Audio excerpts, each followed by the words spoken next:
There's no time. Lost. Tides. Darkness.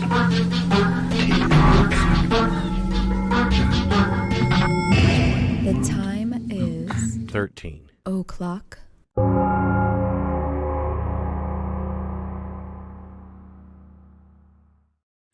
Hey, here we are. Right. It's another Saturday. The Saturday after Thanksgiving, at least if you're in the United States. Damn. Hopefully, how much weight did everyone gain over the I last couple days? I still got half a turkey at least, and then a whole other turkey that was uncooked. There was a little. They had a little turkey there for like $4. Yeah. I said, I'm not leaving without that little turkey. Well, I love turkey, man. So I'm just gonna cook another turkey once I got the breast. We're done with this one. Yeah, I got 1/3 of a breast left, and there's a lot of turkey. A leg, a whole leg. Yep. Then the back and a couple of wings, and then I'll strip that carcass down and I'll cook that other one. Well, we have a shit ton of sides left. Got too. a shit ton of sides. All the potatoes are gone, but we have like tons of everything else. Yeah. Corn stuffing. Yeah, mashed potato, corn stuffing, sweet potatoes. Yeah. I got cranberry stuff. Yeah, homemade cranberry. And like we have almost a whole Brazilian cream corn. Yeah, we have almost a whole pumpkin pie. Yeah.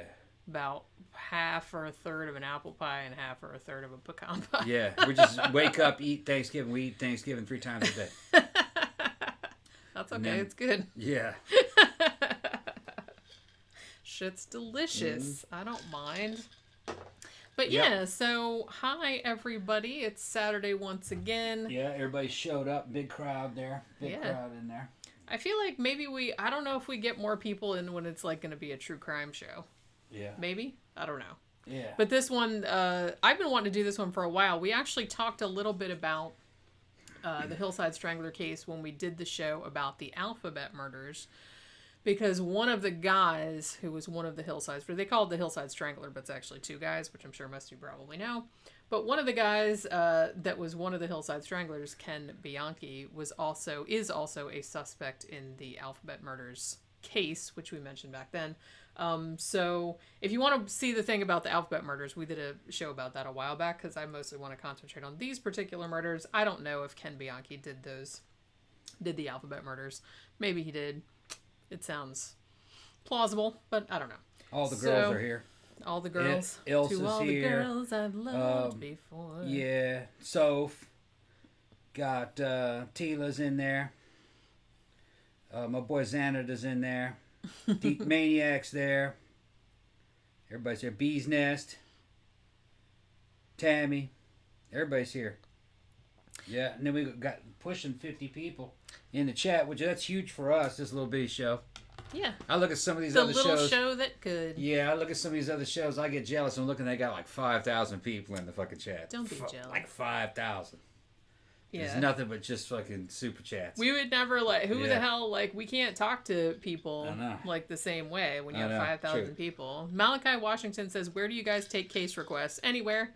You can recommend something in here if you want to, and I'll write it down and put it. I have, I don't know if you're fairly new or something, but I have little topic boxes. So I have a topic box and I have a movie retrospective box. So if you have an idea for an old movie or a topic that you want us to cover, then I'll write it down and I put it in one of the boxes, and then I do a poll every week for patrons and they vote on which one they want us to do the upcoming week.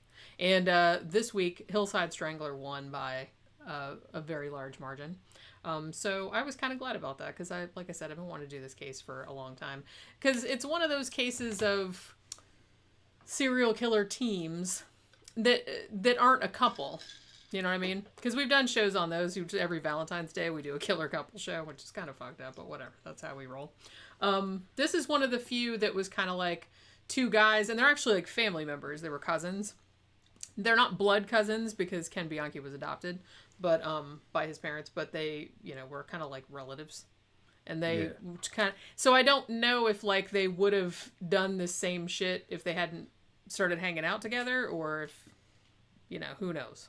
So I want to kind of talk about that. They thought they were gangsters too. They kind of one of them did. Yeah, for sure. He thought he was in the mafia. Yeah. No, Angelo. Buono or Bono. I've heard it pronounced both ways. It looks like it would be Buono to me because it has a U in it. But, what do I know? I'm not Italian. So that's what we're going to be talking about this evening is the Hillside Strangler case. If you guys didn't know, there've been several movies made about these two lowlifes, but there was one that was made in 1989, and it was made for TV, and I found it on YouTube, and I watched it yesterday, and it had fucking Billy Zane played Ken Bianchi, Dennis Farina played Angelo Buono, which, he's been like tons of things. He was also like one of the hosts for Unsolved Mysteries, like after Robert Stack died. And fucking, who was the other guy that was in it? Shit, I can't remember. I wrote it down like at the end. But yeah, it was actually like really good. And it was based on kind of like the definitive like Hillside Stranglers book, which I think was written by Darcy O'Brien. And it kind of like followed that pretty well. But yeah, pretty decent movie. It's on YouTube for free if you want to watch it. So I don't know, like I don't think we have any particular shout outs this week. We didn't get any new patrons, which is sad. No. We didn't get any cool presents in the mail or nothing like that. If you are a patron, please remember to go vote in the polls for what you want next week's movie and next week's topic to be. You have until tomorrow at noon Eastern Standard Time to vote. Looks like there's a couple that are like really close, so your vote could make all the difference. So go do that. Also, I think I mentioned it on last week's show, but I redid one of my novels, The Five Poisons. I did the print version and the ebook version, like I updated them. Got a new cover, fixed all the mistakes, everything. Those are both available on Amazon. I also did an audiobook version, which should be online shortly, because like I said, it usually takes 2 or 3 weeks to go through quality control, so I'll let everybody know when that is out as well. And I think that's all. Also, we have a crazy Pookie story from last night. Yeah. This is insane. Yeah. Pookie ran up to the back door with something in her mouth, and I was like, is that a frog? What is that It looked like a really big frog. Yeah, it looked big. And it was kind of, saw a little bit of white and gray. And I grabbed her and fucking put my hand in there to get what it was. And it was a flying squirrel. It bit me. Yeah. But I held it for a while. It bit me, but it's not bad. And then it jumped on me and ran up, and it jumped off of my shoulder and hit the side of the house and ran up the side of the house and just hung there from the side for a few hours. Like, yeah. Like that, yeah. Yeah, it was a southern flying squirrel. They're small. I thought it was a baby. Yeah, we thought it was a baby squirrel at first, but then it flew. Yeah. They're about the size of a chipmunk. They're not very big. There is squirrels all over this place, but I had never seen a flying squirrel in Florida before. Yeah, they must be nocturnal. Yeah, maybe they are. That's fucking crazy. So there could be little squirrels flying around all night and we didn't even know about it. Well, they don't really fly, they glide. Well, I know that. Yeah, they don't really fly. Mr. Pedantic. Yeah. It's more like a parachute squirrel. Yeah, they just have like little arm flaps, you know. Yeah. But yeah, it's just for Pookie to like come up and be like, look what I got. Look, she didn't hurt him. No. She had it by the nape of the neck. I'm sure she probably would have. Carrying it like a puppy. She dropped it though, actually, as soon as I tried to grab it, she dropped it and then ran from it. Like, there it is. Just showing it to me. Look what I got. Yeah. Yeah, she didn't really seem to want to tear it up. She just wanted to go like, look at this. Isn't this neat? I've noticed that if it's cute and furry, she doesn't attack it. It's got to be ugly. Yeah. She'll attack that. Whereas Beijing doesn't give two fucks. She'll just tear a squirrel's head right off. Right. But, I don't know. Pookie's still probably kill some shit too, but... Bee's Nest is asking me if booby traps are legal in Florida. No, they're not. No, I didn't think all booby traps would be considered something like a destructive device. They'd come after you for that. And you can have perimeter warnings, which you can buy those if you know where to find them, which is nothing but just a pull cord on the end of a little spring-loaded metal device on a spike that you can put in the ground, and it hits a shotgun primer, and it goes pop, like that. You can string those things up around your perimeter so no one can sneak up on you at night while you're camping. Now, you take that same perimeter warning thing and you plug that in the back of a fucking pipe bomb and you got something, but I didn't say that. You did, though. I didn't say that. You said that right in public where everyone can hear you. Yeah. Yeah. You probably should have thought everything that is filled. Everything even in the Army, a lot of the shit that we used for things like that, there was field improv involved with that. Like, changing the fuses out on grenades so there's no timer. Like the fuse for a smoke grenade, you can put that inside of a fucking high explosive grenade. You can put that in an ammo box and fill it up full of gasoline and soap flakes or pieces of styrofoam and turn it into kind of like a sticky napalm, and it's called an Eagle Fireball. And you pull on it, boom, it blows up. It's not something that we actually did on a regular basis, but it's just something they make you aware of. There's a lot of cool shit you can do. It's always, the field improvised stuff, it's always about triggers. And you have to understand how triggers work, which I ain't going to give you a class on fucking field improvised munitions or anything, but it's out there. By the way, thank you, Tim, and happy Thanksgiving to you as well. Somebody asked too if we had seen the video of the Florida man saving the puppy from the alligator. Yeah, I think everybody saw that. I couldn't really, I kind of saw it out of the corner of my eye, but I was like, I don't want to watch that. It's, too upsetting. Even though the puppy, spoiler alert, the puppy's okay. But, that's pretty hardcore. He's like, hey, you leave my puppy alone, Mr. Alligator. I'm going to jump right into your fucking mouth and get that little puppy back. I don't blame that dude, though. I would do the same. I'd wrestle an alligator if Pookie was in danger. No problem. Yeah, that was a little alligator. You can wrestle a big alligator. You can punch that alligator. Well, alligators have a weak point in that, they're, if you can just hold their jaw shut, with your hand. You know what I mean? They don't have a lot of, power to spring it open. Yep. Now chomping down on you, that's a different story. But that's all you need is just put your hand around their snout and they can't open their mouth. It's just you're really risking it if you're getting in there and trying to manhandle an alligator that's bigger than you. There are guys that can do it, but you have to know how to approach them. You got to come up from the back, got to grab them and hold their mouth shut, and then you need somebody else to pull them on the tail and pull them out of the water, and you kind of tie their legs up behind them so they can't go anywhere, and tape their mouth shut. There's ways to deal with them. I held a little bitty alligator who had his little mouth taped shut at the alligator farm in St. Augustine. You know what I mean? The baby alligators are cute. Big ones, not so much. Big ones are actually pretty scary. Yeah, everybody's talking end of the world stuff. Tila says, I would wrestle one to save my kitties, too. Yeah, Tila, did you see those movies? There was a movie that you were going to watch. Which one was it? She saw Heavy Metal. There was another one that I recommended. I forgot what it was. She said she was... Art of Self-Defense. Did you see it? You want to see Art of Self-Defense and you want to see Vivarium. That shit was fucking wild, too. Jesse Eisenberg did them both. Both of his... They're like art school projects. Not really. They're like art films. But good, man. Real good. Vivarium was it was a sci-fi flick. It was weird. Yeah, like Twilight Zone. Yeah, mixed with Predator. but Predator is not a predator. Predator is more like a parasite. Yeah. It's extra-dimensional parasites. Yeah, that was a good flick. I like it. We've seen it probably 3 or 4 times. Yeah, we got it. Yeah. Considering that it just came out not that long ago. We've seen it a whole bunch of times. Oh, and also I should say that we're going to review it tomorrow, so I don't want to talk about it too much. But we did actually watch Christmas Chronicles 2, which has dropped on Netflix, in case you didn't know, with Crussell as Santa Claus, and also Goldie Hawn is in it as Mrs. Claus. So we watched it the other night, Tina so we'll review that tomorrow. She saw Dead and Buried, it was a good movie. That's right. Yeah, that's right. We talked about Dead and Buried. Saw a bunch of other stuff like Martyrs. Oh my god, yeah, that's pretty much the word for that. Dead and Buried was creepy. Martyrs. Dead and Buried creeped me out at 12 or 13 years old when that shit. I saw that before the fucking Mammoth Mountain thing. That was a fucking creepy ass movie.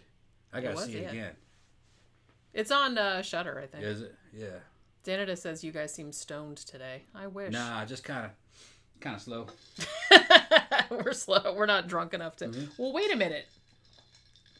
Have you really drunk that much already? Yeah, well, I didn't put very much orange juice in it. This one was pretty strong. Uh-oh. I'm trying to jumpstart the action. Like I said, you're going to be running around naked. Trying to jumpstart the action. We just get all kinds of subscribers. Well, it could be either way. We could get a bunch of subscribers or we could get a bunch of unsubscribes. Yep, I'm out running around all naked and stuff. But Bell says Vivarium was about parenting and an adulthood. No, not really. It was kind of. Kinda. That was only the half of the thing. It was... Go back and watch it again. It had a lot to do with the fucking... An extra-dimensional parasite similar to the cuckoo bird. It forces you to raise its child. It showed in the book what was happening. You got to freeze frame it. Of what the book that it brought back. That shit was not happening in this dimension. It was happening in a parallel dimension. But he meant that it was like a metaphorical movie about... Could be that too. It is, yeah. But that particular parasite accelerated all that shit in about an 18-month period? Yeah. Didn't it? It was something like... Actually, I don't even think it was that long. Yeah, it was about a year. It was full grown. And it had fucking eaten you up. And the parents, I think, died. I think it was feeding off of them somehow on an extra dimensional level, sucking their souls or something. Because they started to fucking wither up. And remember, you could... When they died, you could just take them and roll them up like they were made out of paper. Yeah. It's a crazy movie. It wasn't happening in this dimension. Yeah. Because remember, they ran underneath the curve and she went through a couple of other dimensions and there were other people raising those things. It was like a nest of them. Like a wasp nest. Yeah. She also said Run on Hulu, which is actually on my list to review for the matinee show because I've heard a lot of people talking about how good that was. So I have Hulu, so I'm probably gonna watch that the next couple days. Maybe I'll watch it tomorrow night. We can review it Monday. Because like I said, tomorrow we'll probably review the Christmas Chronicles sequel because we just watched that the other night. I think we watched that on the night before Thanksgiving, maybe. Right? Yeah. Yeah, that was a pretty good flick. All right, so are you ready to start talking about the Hillside Strangler? Yeah. Okay. DJ Maniac says I added Peeping Tom to my queue on Tubi, but I haven't had a chance to watch it yet. Okay, it's good. It's a really good, important film, and everyone should see it. Especially if you're into Psycho and stuff like that. If you're into like horror film history. Okay, Zachary, what did I miss? Not much. You missed the crazy Pookie story, which is probably the best part of her catching a flying squirrel. Yeah. The squirrel was okay, right? I mean, the squirrel was okay, right? It's fine. The squirrel seemed okay. She didn't hurt it. No. That's just like really funny. She just wanted to come up on the porch and be like, "Hey, check it out. I'm a master hunter. I caught a flying squirrel." But yeah, so let's talk about the Hillside Strangler case. You ready? Yeah. All right. I can't believe you drank that much already. Oh my goodness. Well, it was only up to here. I'm only halfway through it. Oh, okay. All right. It's a little more concentrated, this one. I'll believe you. Trying to get some alcohol into the system, kind of jump-start it. Just shock to the system. Get all that. Yeah. I got booze and I just had a little piece of apple pie. I'm feeling small, too, man. My hormones aren't doing good. I'm coming off It's Tom's daily hormone report. Yeah. My hormones. Oh, my sciatica. Oh, my... Coming off all that shit for about a week. It's trying to go back to normal. I'm feeling fucking small and weak. Small, weak, and pitiful. I feel metrosexual. Really? Yeah, I feel metrosexual. I don't know what it is. He feels metrosexual. I'm not sure what to do with that information. I don't know what it is. We're going to get it right.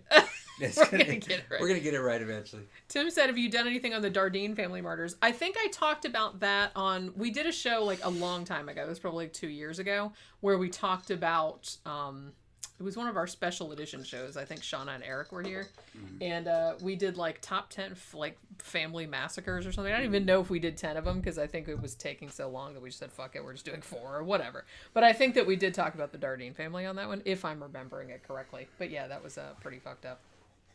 All right, so let's talk about the Hillside Strangler case. This shit here, man, it's fucking me up. Okay. Look at it. He's always like fidgeting. It's in the middle. It's in the way. Okay. And then over here. Zach says, Tom, I felt gay and heavily pregnant and in need of a bra because of pandemic eating. Who said this? Zach. He did. He messaged me earlier on Facebook and said that he felt like he was looking for a bra because of all the food. I was showing Zach. I was showing Zach some fucking Judas Priest videos back when fucking Rob Halford was in his prime. Back when he was in full fucking daddy mode, and that's what did that to you, Zach. He increased all that gastrogen, and it caused you to grow breasts. And made him pregnant. It made you pregnant too. That's through right. the internet. That's fucking Rob Halford was a warrior gay, man. You had to fucking watch out for that motherfucker. If he passed too close behind you, he'd impregnate a man in a heartbeat. It's like something out of a damn alien movie. Didn't know it could happen, did you? Now you know. Well, didn't you guys see that movie Night of the Blood Beast that was on Mystery Science Theater? It was in fact on the Turkey Day Marathon, which I sat there and watched the entire fucking 12 hours of because that's how I do. But yeah, Night of the Blood Beast was about, and that came out in the fucking 50s. That was about a guy who was like an astronaut, and then he comes back to Earth, and he'd been impregnated by an alien. Yeah. He had like a bunch of little shrimp in his stomach. What? They were shrimp. That's fucking hilarious. I'm telling you, they were shrimp, dude. Yeah. It was. What they looked like underneath the microscope. They did. Little sperms up in there being digested. Yeah, he's like, oh my god, I'm gonna give birth to like a dozen scampi. I was like, that was pretty crazy for the 50s, like a man getting impregnated by an alien. Yeah. So of course, like on MST, they had a fucking field day with that, like all the shit about like what happened between this man and this alien. Like how he got impregnated, because they didn't go that much into it in the movie, obviously. Business says, I'm not gay, but my boyfriend is. That's fucking funny. Tila's talking about me being metrosexual. I need to get my fashion game on. I got to go after Armani and stuff. Yeah. Yeah, there you go. You need like a real sharp suit. Yeah. Maybe you like get that shit fucking tailored like Doctor Who. Yeah, there you go. The little fucking skinny leg, fucking skinny pants. Skinny pants suit. Yeah, get those. Get that shit. All plaid. Yeah. What Saunders says, wasn't Arnold pregnant too in a movie? Yeah, Junior. Yeah, Alex said Junior. Yeah. That was a dumbass movie. I never saw it. It was dumb. That was towards the end of Arnold's You didn't want to career. see Arnold Schwarzenegger pregnant? Arnold movies started to suck after a while. I lost, you know what I mean? 90s. I feel like we should watch it just so I can see your reaction to it. I want to see what your feeling is at seeing Arnold Schwarzenegger pregnant. And I'm an Arnold fan. I like Arnold. I like Arnold as a man. You know what I mean? I think, especially as a body. He's a man in this movie. He's just a pregnant man. No, I'm talking about just as a dude. You know what I mean? Especially back when he was in the golden era of the 70s and the 80s, and he was fucking working out and competing and stuff. I thought he was cooler back then. Now by the 90s and the 2000s started to roll around, you know, politics kind of fucked up Arnold. It kind of fucked Arnold up, I think. You know what I mean? He came back kind of, I don't know. Came back different. But I think they got dirt on him or something. He didn't come back. He's not like the Arnold that I grew up with. The Arnold I grew up with was funny. He was a lot funnier. And he didn't care about, he could be caustic. You know, he could be a dick. Because you listen to Leroy Colbert. Or Colbert. He calls himself Colbert too. He's an old bodybuilder who grew up with Arnold. But he didn't grow up with him. He came up with Arnold through the 70s. And he was he was like the first black dude to be on the cover of one of the muscle magazines, Joe Weider's magazine, Leroy. And Leroy would tell you all about Arnold, all right? And fucking what Arnold used to be like. Arnold was stuck up. He was a dick, but he was funny. Yeah, I've heard that. Yeah, and he was going on about that he was going to conquer Hollywood and he was going to be rich and famous and that you know, that fucking Leroy's fucking thought he was fucking crazy. The dude turned out to everything he said turned out to be true though.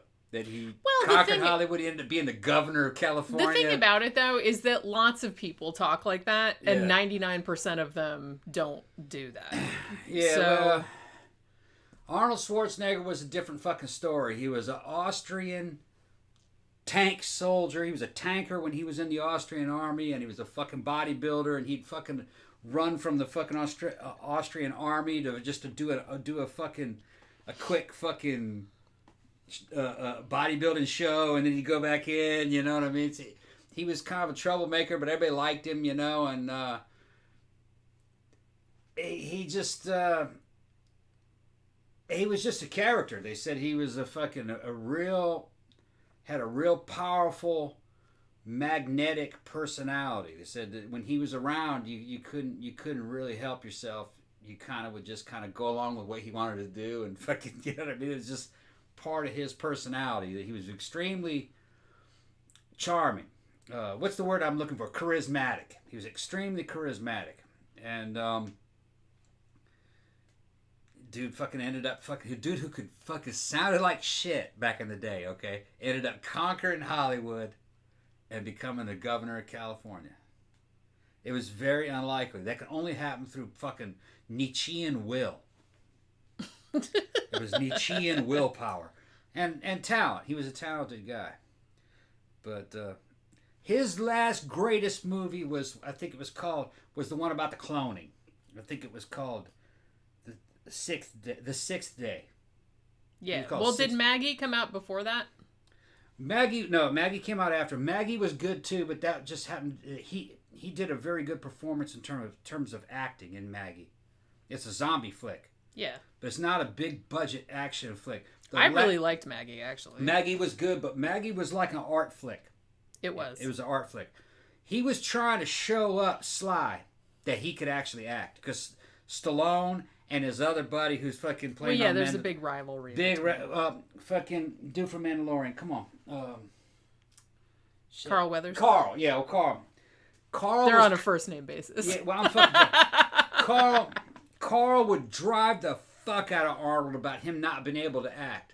All right? And that's why, really, Arnold's best performance was in Predator 1. Predator.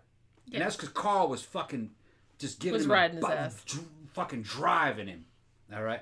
And that actually brought the best out of Arnold. I think that's Arnold's best performance, really, in terms of overall. Overall, it's his best performance. Now, in terms of just pure acting, I'd say Maggie. Yeah. But I was surprised by how good he was. Yeah, Maggie, he was very good in that. But as far as like the last greatest Arnold Schwarzenegger style fucking action flick, that was The Sixth Day. That was a pretty good movie. I liked Maggie better though. But yeah, it was along the line of fucking Total Recall. It was a movie kind of like that.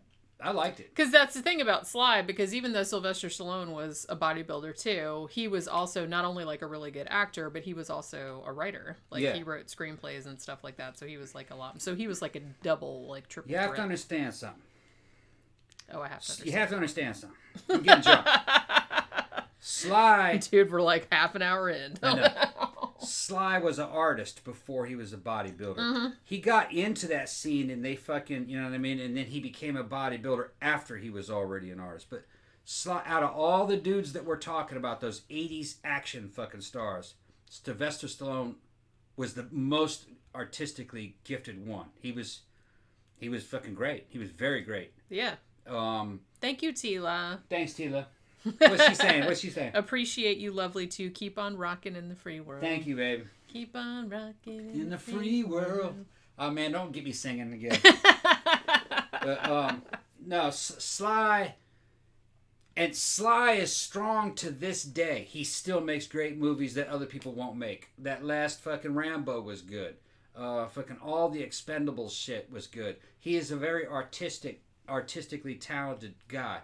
And he's got good-looking daughters. And that motherfucker, he does. Which is very important. Celeste? Sistine, I thought. Sistine? Yeah, I thought like Sistine Chapel. Yeah, Sistine. She's cute as shit. And he's, you know what I mean, for being an old dude, he's still in fucking real good shape. Real good shape. Yeah. He's going, when he dies, he's going to die strong. He's not going to die weak. I wish I could die like that. You want to die strong. You don't want to die weak. Well, yeah. You know what I'm talking about? And, fucking... Stallone was in a porno. Yeah, he was. Yes, he was. Italian, yeah. Which is funny because Angelo Buono, one of the Hillside Stranglers, was also known as the Italian Stallion. Sly's the shit. He made he seemed like a cool dude. Very cool. He made some bad movies, but even... Stop or my mom will shoot. Yeah, he made some bad movies. But the ones that he had the most to do with were good. Yeah, if they let him like write the shit or, you know, I would say develop the character, then my favorite one with him would have been Demolition Man. A lot of people fucking panned. I love Demolition Man. All right, a lot of people panned Judge Dredd, but I liked Judge Dredd. Saw it recently on Blu-ray. It was fucking great. It's better today than it was back then. Although I will say that the remake that they did, that was just called Dredd, was was actually very, very good. Real good. I was surprised by how awesome that movie was. I wasn't expecting it. All the Expendables are masterpieces of what they are. The Rambos are all good. That last Rambo was pretty good. Yeah. Rambo: The Fight Continues is probably the best Rambo movie, though. Was that the one where he just like shot everybody? Shooting everybody up. Yeah, he's down in Myanmar. Yeah. That's my favorite one. I found that one really entertaining. Even though... Because it was just like so much gore. Even though Sly's face is kind of fucked up from all that GH he was taking. It is, but he fixed it. Yeah. Like I said, it just like was a bunch of bad guys getting their heads blown off. I was just kind of like, this is all the Rockies, they were fucking all good. They were all good. Yeah. And fucking Carl was in them too. That was when Carl was fucking great. Carl's always great, man. We saw Carl on fucking Mandalorian a couple days back. He directed and starred in that fucking second to the last one. Carl fucking going. I wasn't aware of this, but somebody, or I read it somewhere when I was reading about the Mandalorian. Carl Weathers directed some episodes of fucking Silk Stockings back in the 90s. Really? Do you remember that fucking show? I didn't know the that. Title. And I was like, holy shit, that's fucking hilarious. So he's directed other things too. Well, Carl was kind of like he was a guy who was a lot like Sylvester Stallone. Yeah. You know what I mean? It's another real fucking built dude who is actually talented. He could act, he could write, he could direct. A couple of people have also recommended Copland. Have you seen that? Man, everybody's telling me to see it. I haven't seen it. You should see it. I saw it in the theater when it came out. Right. And it's really, really good. I think that was kind of the first... I mean, yes, he got taken seriously for Rocky and everything, but I think Copland was like the first movie that everybody was like, hey, this dude can like really fucking act. Holy crap. Yeah. You know what I mean? It was kind of like that kind of moment. When did that come out? 90s? I want to say it was early 90s. Yeah, mid-90s. 90s. Something like that. He gained a bunch of weight. Because I remember seeing it in the theater. Me and my friend went and saw it in the theater. Who was the guy that was... he was in the Expendables too. He was in Expendables also. He was in Idiocracy. He's that fucking... when he was in high school, he was a football player. He's a black dude. He's fucking real... He's big dude. Fucking real fucking cool. What's his name? You guys know who I'm talking about. I can't remember. And he was in the Expendables. He's not going to be in the upcoming Expendables. But, they're making another one? Yeah, they're going to make another one. I think Lee Priest is going to be in it. Is Chuck Norris going to be in it? No. I wish... When Chuck gets in that motherfucker, they want to make it fucking PG because that dude won't be in a movie that has cussing in it. Yeah, they probably won't even... They're crazy. like, get out of here. You're no fun. You guys know who I'm talking about. Fucking, it's on the tip of my tongue. He's a fucking... black guy. He's kind of like a bodybuilder. Terry Crews. Terry Crews, man. Fucking, thank you, Louie. My head injury, I makes it really hard, especially when I'm drinking. It's hard for me to remember. Fucking Terry's another one, man. That fucking is a lot more talented than people give him credit for. And Terry had Terry's fucking. He's a brave dude. He came out about sexual abuse and shit that was happening in Hollywood. You realize that? Yeah. Man tried to fucking take advantage of him. Yeah. Couldn't resist that BBC. Guess not. Gonna come up there and just like get to, and he's like, man, hey, I'm just here to work, all right. You know what I mean? You can't like, use me as your stallion. Take that. Yeah, go, over you know, there, I don't understand that shit, but fucking, he came out behind that. I got a lot of respect for him. But yeah, Terry Crews. I need to see some Terry Crews. Shit I feel happen. like dudes that are bodybuilders and also actors, they get the same kind of shit as like a perhaps. big titty woman. Well, or a big titty woman, or a woman who's like exceptionally beautiful, Yeah. or like blonde or something. It's like, oh, they can't possibly have any substance like beyond that. Yeah, no. I feel like that's kind of fallen by the wayside a little bit, but I do feel like that's kind of like the male equivalent of like the hot chick with big boobs, like how she must be stupid. Well, there's a lot of guys that right now on YouTube right now making in the fitness game that back in the day you just would have seen them in a magazine, maybe an action flick, but now they got their own fucking accounts, you know what I mean, and they're making big money, you know, like Greg Doucette, and you got fucking other dudes like him, and they're now fucking online media personalities, so people can now see what they're like. Back in the day, like they had Steve Reeves and like Mickey Hargitay and stuff that were in like Hercules movies and shit. That's kind of what they did back then. And then they got that dude from Beast Mode, which is his name, Chris Jones. I think Chris Jones from Beast Mode. He's a fucking. He's got his own gym and everything. There's a big fight going on between him and Doucette. Because the bigger and prettier a motherfucker's going to get, the more of a bitch he's going to get. Yeah, the bitches are going to start fucking fighting each other and talking shit to each other. I fucking love it, though. It is fucking funny. They're like the biggest bitches. It is ever. fucking funny. Seriously, men are the biggest bitches ever. Look, you guys know that I made this shit strong. All right, just so he's already started. I'm already like I said, we're it. like we've only been going for like half an hour, 40 minutes, and he's already like. This shit, I haven't even started talking about the case yet. This shit about men not being a bitches. No, you don't understand. When I was in the army, this goes back to fucking Rangers and Special Forces, the biggest bitches you could ever fucking imagine. Imagine a fucking tough man a tough man competition that is kind of like the Miss America pageant. Yeah. Imagine it like that shit all happening at the same time. This has always been my experience. This is why I always kind of get annoyed, like when dudes are like, "Oh man, women are such bitches." I'm like, no, dudes have are you bitches. hung out with you guys before? Because in my experience, like dudes are way bigger bitches than women are generally. During the time I was in the army, the fucking army was one big tough man competition between a bunch of fucking Miss America bitches about who's gonna be the fucking. That's what it was. It was constant ego warfare. Yeah, because I do feel like, yes, women can be competitive with one another, but I do feel like men are like way more competitive with one another than women are. Way more competitive. Much worse. I mean, I definitely feel like that's the case. I mean, you know.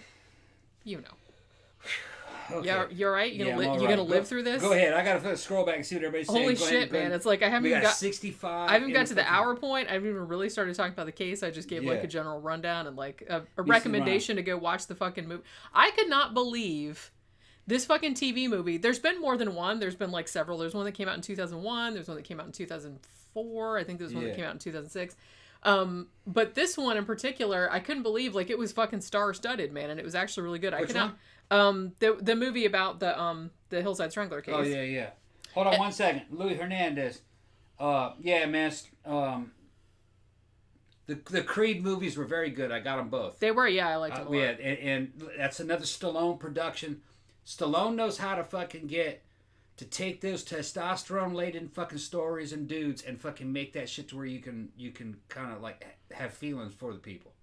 He's very good. Those kind of movies are the only movies that dudes are allowed to watch and they can cry and no one will call them a pussy. Yeah. I'm just saying, that's like, because dudes are allowed to cry at certain movies, but you know what I mean, and not be called like womany or whatever. Yeah. Mango says, "Has the Christmas Chronicles sequel come on yet?" Yes, it's there. It's they added good. it Wednesday. Yeah. The day before Thanksgiving, they added it. Christmas Chronicles 2 is good. We'll probably review it tomorrow on matinee. Is it as good as Christmas Chronicles 1? No, not really. But Christmas Chronicles 1 was a Christmas movie. That was hard to top. This one is not really a Christmas movie. This one is a fucking North Pole movie. It is in the sense that different. Santa's in it and shit, but it's less Christmas focused as more like North Pole and like right.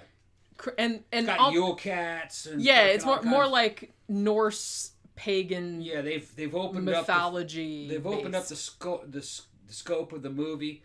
Fucking Crussell did a great job in it. Well, obviously. Yeah, did a great job in it. Goldie's in it a lot. She did a great job. I like that they expanded her role. Yeah. Like in this a lot because she's cute as a button. They got they kind of made the story so you have the girl from the first movie. She's a few years older, and then she's got like her possible future step brother with her, who's this little black kid, and they're at the North Pole, which I liked how they did that story. They're trying to they made sure that they're trying to fucking get it so Christmas is for everybody. It's an American/European thing, and they start getting real Germanic and real Norse with it. But they got a black kid in the middle of the story, which that's good because that kind of it's introducing or making acceptable that culture to the fucking mainstream of America or the broader audience. You know what I'm saying? Which I like that. I thought that was a good idea. Well, I like that they went with a lot of like kind of pagan mythology in it a little bit. With still keeping the Christian-y shit too, but it's like kind of make everybody happy type of thing. Yeah, it has to do with fucking recapturing the Star of Bethlehem and this and that. But also it's Yule Cat, Yule Nickel, Cats, that kind of stuff is all. I liked it. I thought it was good. And you know, Tammy's saying how hilarious Terry Crews is. Terry Crews did a fantastic job in one of my most favorite movies called Idiocracy. Everybody's seen it. Yeah, No, not everybody's seen it. Well, I feel like pretty much everybody say that at this point. He plays President Camacho in that shit. It's fucking hilarious, man. And you can learn a lot from the movie Idiocracy because it is a true story. But let me get back around that. No, Idiocracy is a fucking true story. And another fucking one I love is Office Spaces, but he's not in that. Office Space. You always say it wrong. Yeah. Everyone's seen that too, I think. I mean, Office Space was like one of the most memeable. I still see memes of that dude's being like, "Yeah, I'm gonna need you to come in." Yeah. That was there was like a whole meme series of that dude. That era was the corporate world when I got out of the army and fucking ended up working for the companies that I worked with. That was the world. Well, yeah, a lot of people could relate. Hated that shit. Yeah, I did too. So a lot of people could relate to that shit because there's like. So glad that world is basically gone, at least for me. It makes me so happy that I don't have to like go to an office every day because I hated that, and I hated meetings. God. I hated all that kind of shit. I'm just like, why do we have to do this? What's the point of this? I don't understand. Yeah, but you're talking about how awesome Terry Crews is. I'm a big fan of Terry Crews, even though I forget his name. You forget it. You forget my name sometimes. Yeah. I don't think you've ever forgotten my name. No, and I've called you Stephanie. That's which true. Is my ex's name. No, that was not. My ex. I was gonna say. I was like your ex-wife's name is Tiffany, not Stephanie. Tiffany's and Stephanie. It's all those fucking. Yeah, one time you called me by your ex-wife's name. All those a long time super ago. highfalutin white girl names. I dated them. He had one of each. I had one. Yeah. I didn't have a Buffy, but that. I was just gonna say that. Like, how about Buffy, Muffy, I missed Bunny, out on a Buffy. Karen? Yeah. No, Karens. No, fuck Karens. No Karens. Fuck Karens. I don't even know any Karens. I mean, I know some Karens. No Karens, no Beckys. One of my best friends in high school was a Becky, but she's not like a Becky. Like Louis says, "Fucking Tom's getting faded already. It's gonna be a great show." That's what I'm saying. We're not even an hour in, and he's already turbocharging this shit. He's already fucking. Oh my god! And I prepared so hard for this fucking show too. Yeah, I watched like 3 or 4 documentaries about these two assholes. I watched one of the made-for-TV movies. I read 2 books about this fucking case, like on fucking my Kindle Unlimited, and I read like all the shit on Murderpedia and all that kind of shit. Yeah, Tiva said, and then people are agreeing, saying that Office Space, one of her favorite ones. Tila, I'm telling you, even though you're a newcomer to this show. You're going to love Art of Self-Defense. You're going to love Art of Self-Defense and Vivarium. It's got pretty much the same cast. Go check that shit out. You will fucking love it. Even though they're not comedies. But you'll see when you get there. See Art of Self-Defense first. I keep telling you should probably watch The Social Network. I gotta see that one. Where Jesse Eisenberg plays Mark Zuckerberg, the founder of Facebook. Yeah, it's about the founding of Facebook. Yeah. I saw that in the theater as well, weirdly. Even though I don't like that lizard-looking motherfucker. That's a damn cyborg. Well, he's got to be a cyborg. Call David Icky or Ike or whatever that dude's name is. He's a lizard person. He's a fucking lizard, man. That dude does not... Did you see his eyes? Look at his eyes. I don't look at him. It's like something out of Jaws. Lifeless eyes, like a doll. Like a doll. Like a doll's eye. All right, Quint. His eyes like a shark, like a doll's eyes, lifeless eyes. I don't like that dude. No, man, if I saw Zuckerberg in person, I'd fucking beat his ass. There's something unnatural about that dude. Well, they actually, The Social Network, I think... I'm scared of that dude. I look at that dude, I'm scared of that dude. There's something about that dude. He's an alien in a skin suit. You gotta go. It's like something... No. Social Network is good because it kind of portrays him as, like, kind of a douche. You know what I mean? Definitely. Which I guess he kind of is. Definitely, but there's something wrong. You know me for fucking a decade at least, huh? Yes. About a decade? Yeah. You know my fucking senses. Over the time you've been in the club, I've gotten them fucking weird feelings about people and shit like that, right? Mm-hmm. And even though you don't agree with a lot of the shit that I say, I've had a pretty good track record, haven't I? About people. There's some shit about people I can fucking sense. It's that fucking vibe. It's that fucking undertone. It's a very primal, instinctive reaction I have. And sometimes I fight it. I fight it and I try to use reason and logic to talk myself out of my gut reaction. All right? But every time I do, I fuck myself up. I should just go with my gut reaction. I look at Mark Zuckerberg and I'm going, that dude's fucking, there's something wrong there. That's a bad dude. He doesn't know it. He's like I said, a lifeless eye, like a doll's eye. Like that. There's something wrong with that dude. Now man. you're making me want to watch Jaws again. Yeah. He's like, I think he's a cyborg. I think he's been doing. Wouldn't that be something? I think he's done some experimental shit to himself. For all I know, she's like, okay. I think he's put something in his fucking head, and I think he's got fiber optic fucking cables and shit going.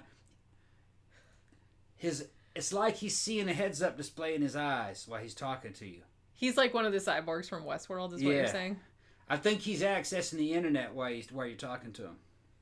I think he's got a fucking display going. I'm just telling you. He's got money. He's done some kind of modifications to himself.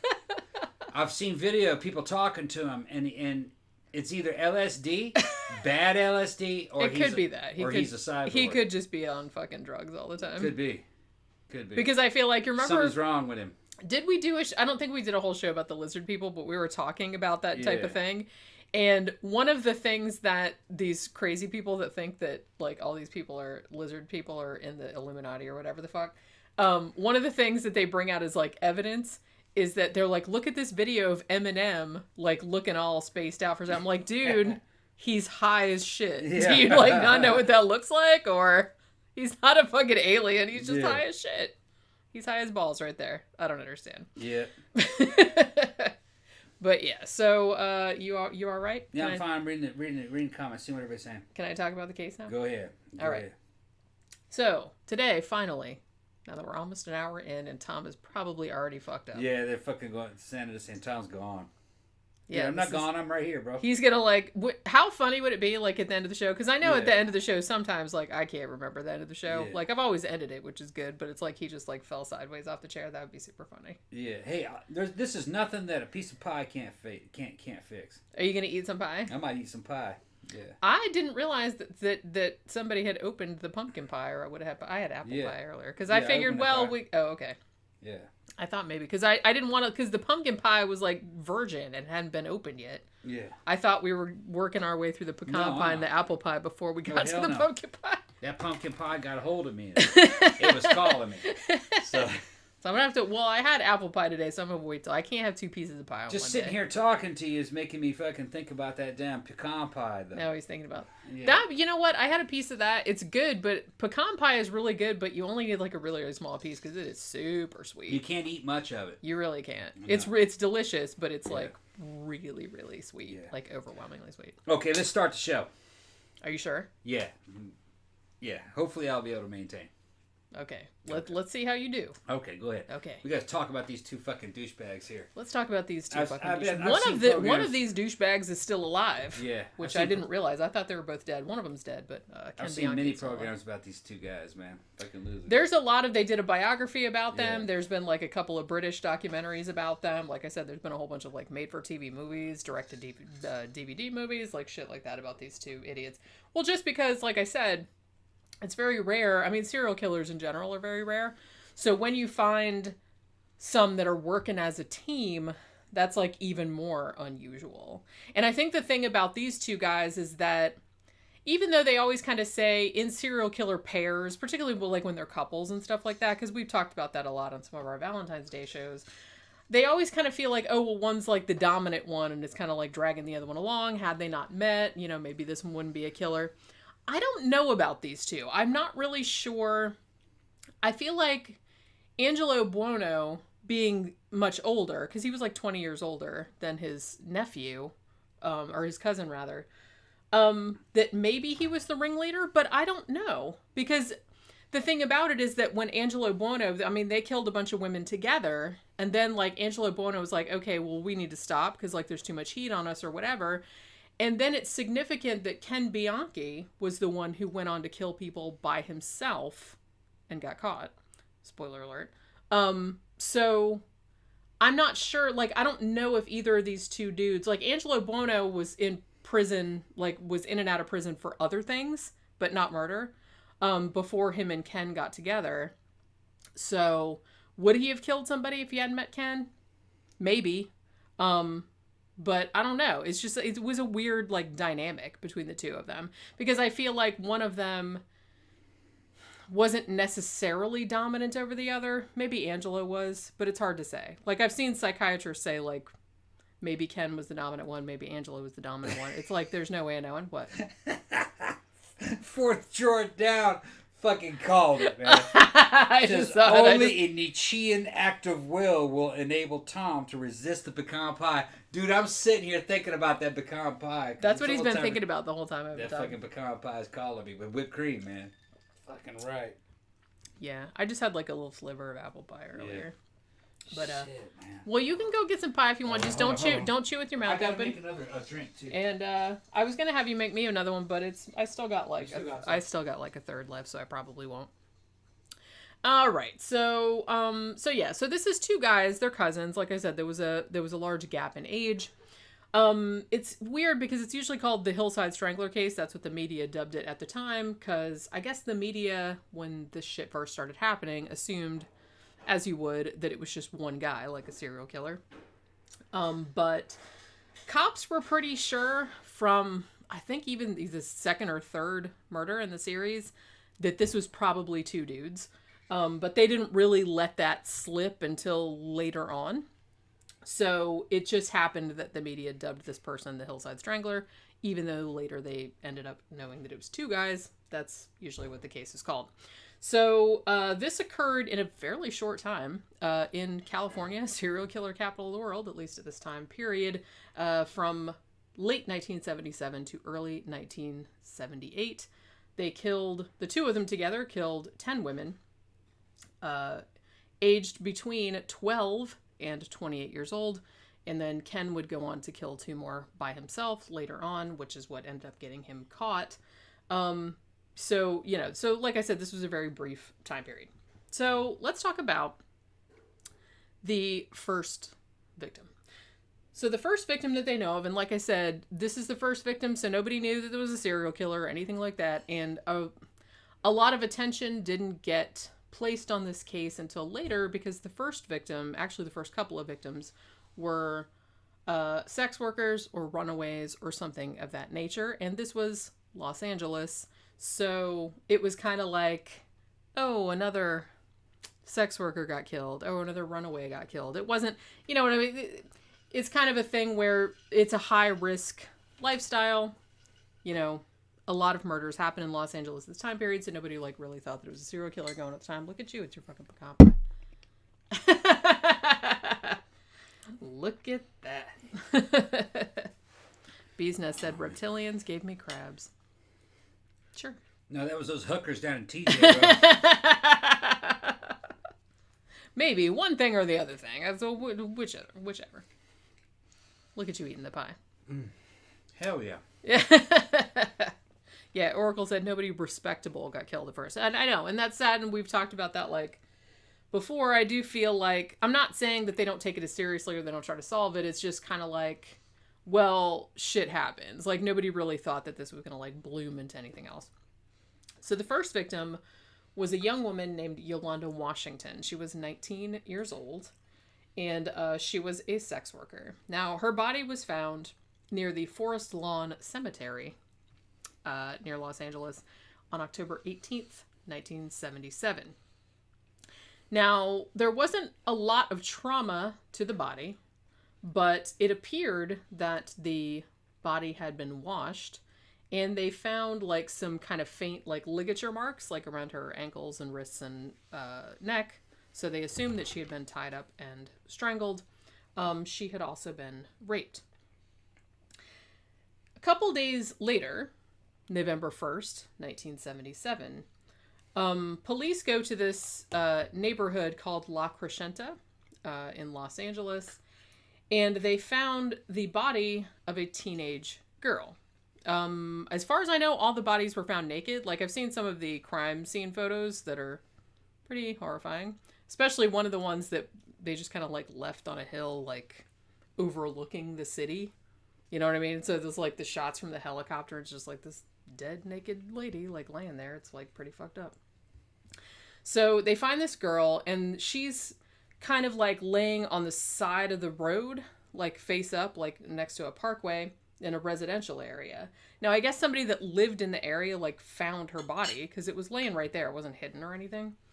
And the guy that found her was like afraid that the neighborhood kids would like see her on their way to school, so he put like a tarp over her or whatever. And that family ended up moving away later on because that was just like so fucked up. So this body also didn't have a lot of trauma to it, but there was some bruises that indicated that she had been strangled. They think probably this girl, as most of the other ones, had been killed elsewhere and just dumped, probably out of a car. Now, later they identified this girl as a girl named Judy Miller. I think that the cops, they had a sketch, they'd made a sketch of her, and they kind of released it to the media, and there wasn't really nobody like identified her, but then they took the sketch down to like the seedy part of town where like all the hookers and stuff hung out, and a bunch of people identified. They said, oh, that's Judy. So it was this girl. She was 15. She had like just turned 15, and she was a runaway, and I guess had turned to prostitution to get money, and that's who this ended up being. So she was the second victim.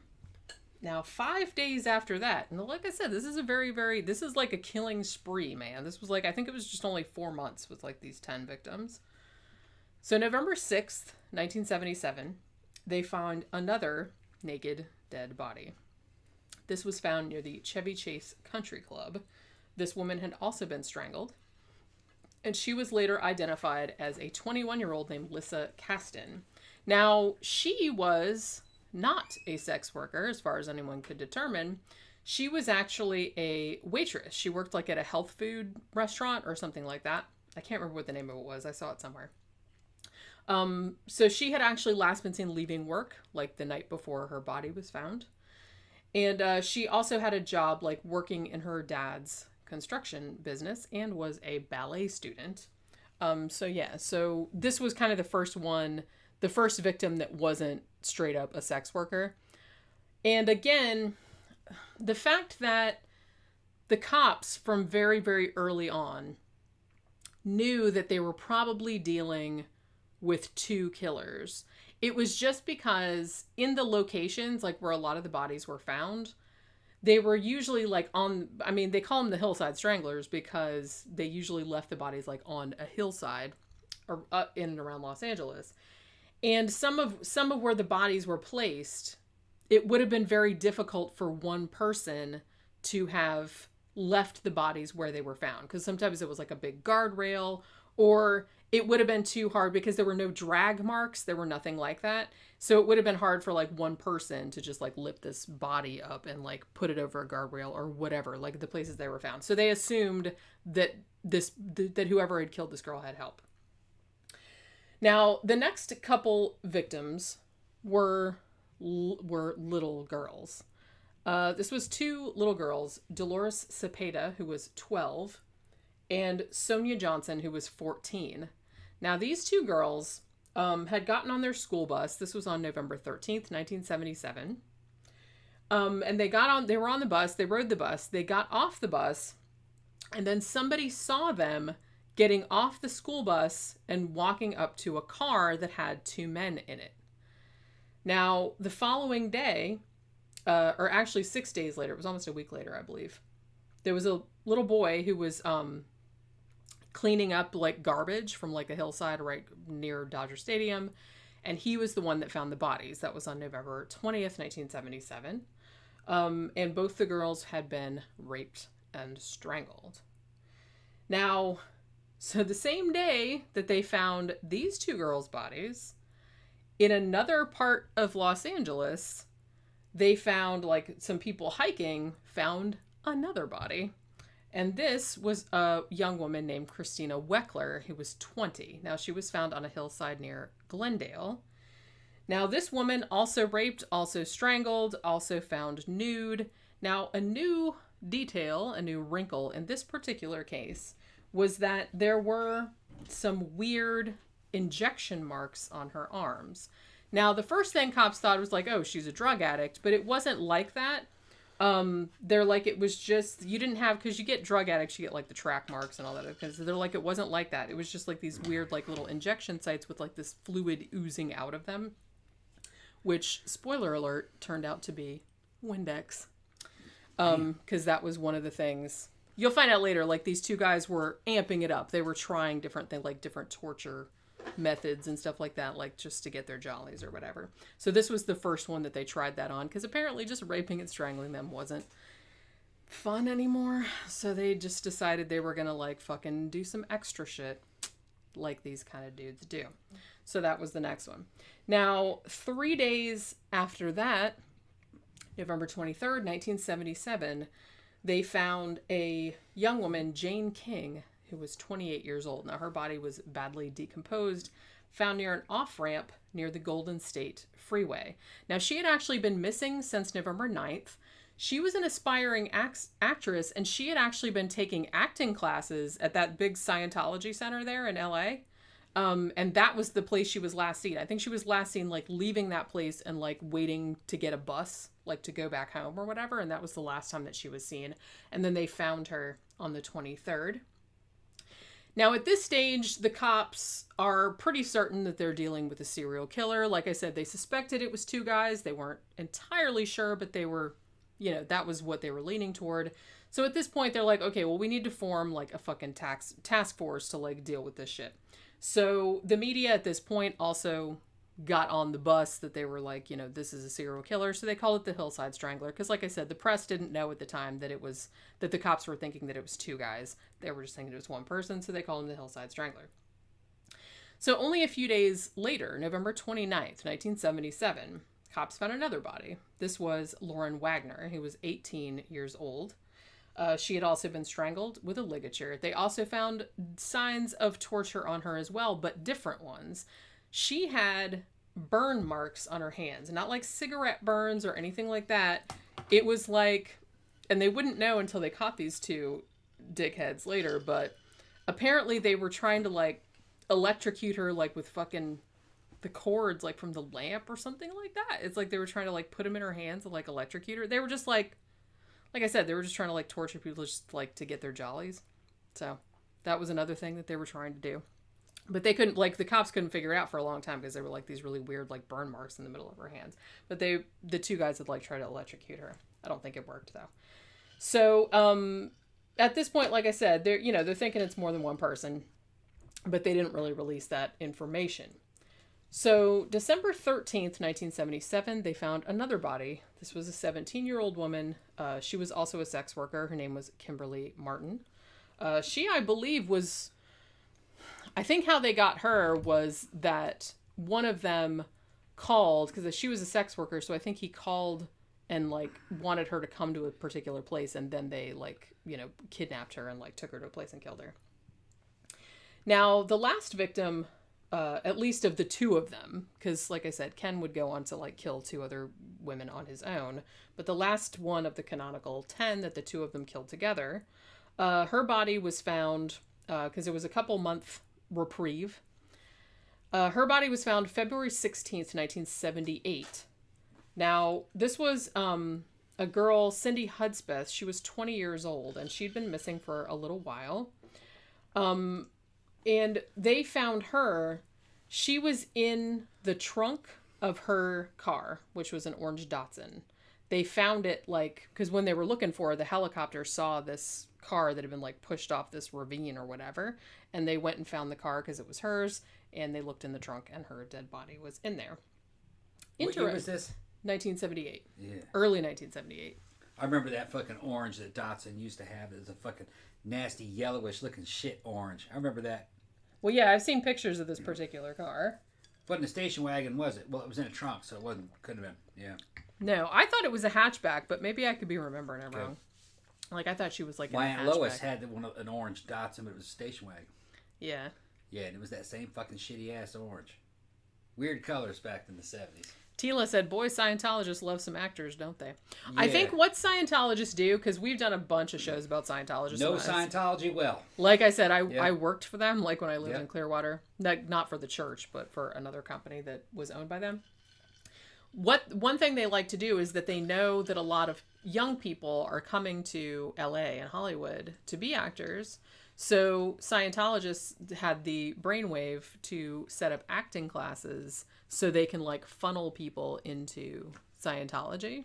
Yeah, and the reason why they wanted them in Scientology is because L. Ron Hubbard thought that the more actors he had in Scientology, the more clout and the more power Scientology would have. Which was true. That's true. Yeah, that did actually kind of work out to their advantage. There are political parties and intelligence agencies and everything always wanted to recruit actors to be mouthpieces for them.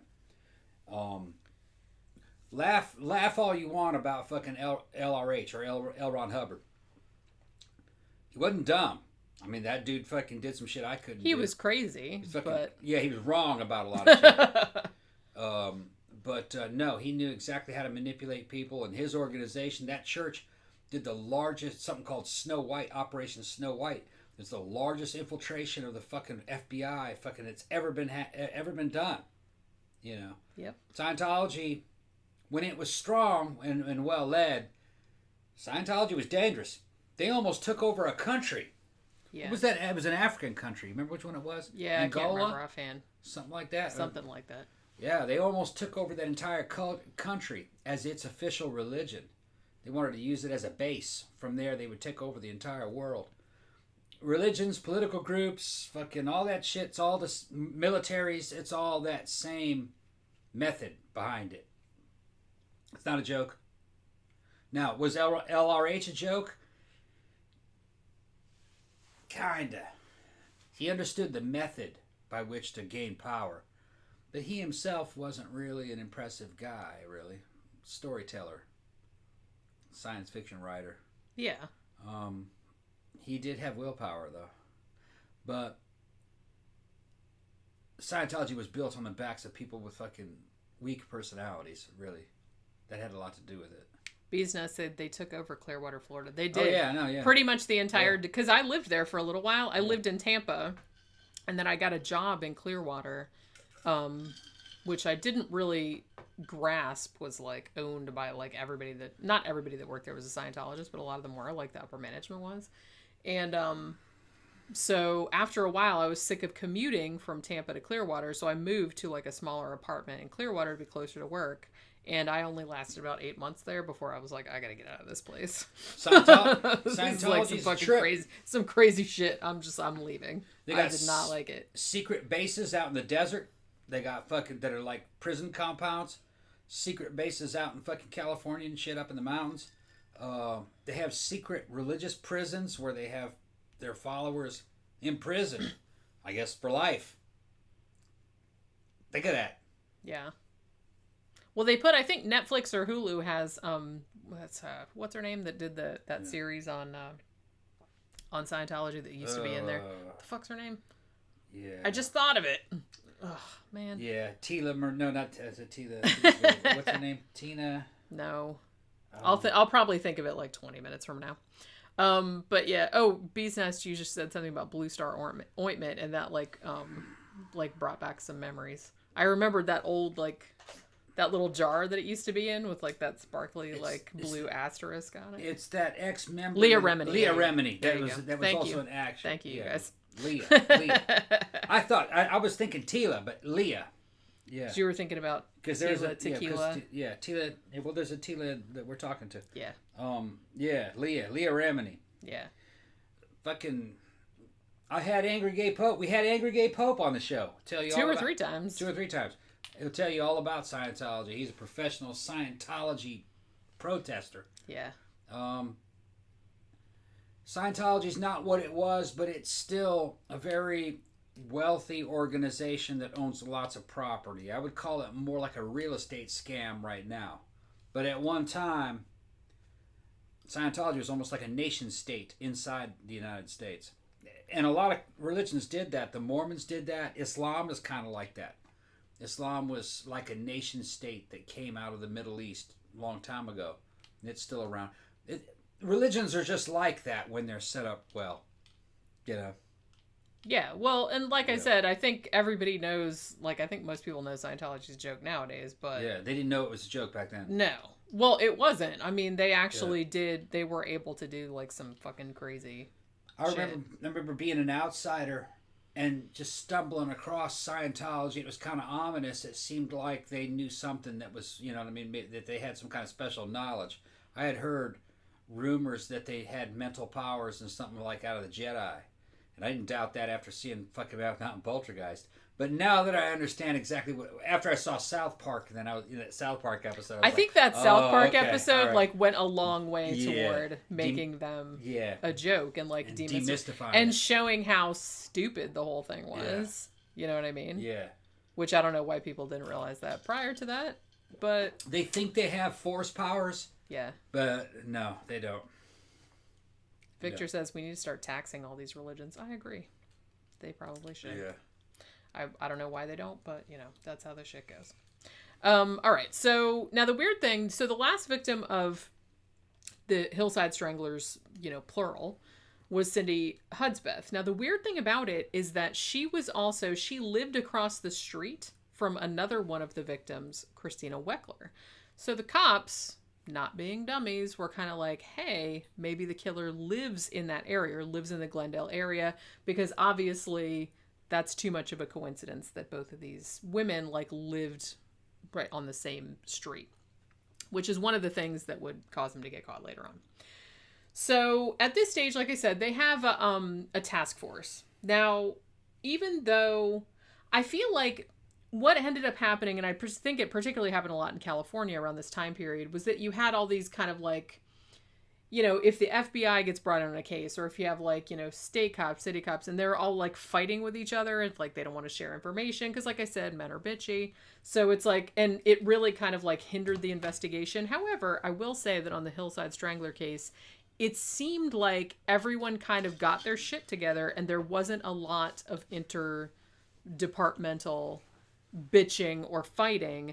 They pretty much put their differences aside, and two of the main guys that were working on the case, who was Bob Grogan, who was like a detective, and Frank Salerno, who I think was from the LA Sheriff's Department, or was he LAPD? I can't remember. But those two guys actually got along, so they were actually instrumental in kind of telling everybody, hey, we're all working together on this, like, let's not have any of this like fucking quarreling, like then jealousy and shit like that, like they usually have, which kind of hindered the investigation. So they actually did kind of a good job in this. But that said, you also have to realize that this is still the 1970s. They didn't have DNA. They didn't have like a lot of the shit that they have nowadays. So they were kind of hamstrung in that regard. So I do kind of feel like, even though I'm quick to like shit on the cops when they fuck stuff up, because they do in a lot of these investigations, in this, I think they did the best they could considering what was going on. You know what I'm saying? Yeah. They did actually do the best they could in this case. So basically, after the last killing, even though they had all of these departments like working together, like for a change, they didn't really seem to be going anywhere. Like I said, that's, you know, the 9th victim and the 10th victim, there was like 2 months in between there. And then it was like going on, and there were like no more killings. And it was kind of, I watched a couple documentaries and they talked to like a lot of the investigators on this case. And they're like, you know, one of them was kind of like, this is kind of shitty to say, but he's like, sometimes in cases like these, it's like you're not wishing that they kill another person, but you kind of are, because then you'd have like new leads to follow, and you'd have like because when they're not doing anything, when they're not active, you're kind of like spinning your wheels. You know what I mean? He's like, I know that's terrible to say, but that's kind of like, you know, because you can't really do anything. So it had been like quite a while, and they're just like, well, what happened? Like, these dudes are not active anymore, so there's really like nothing that we can do.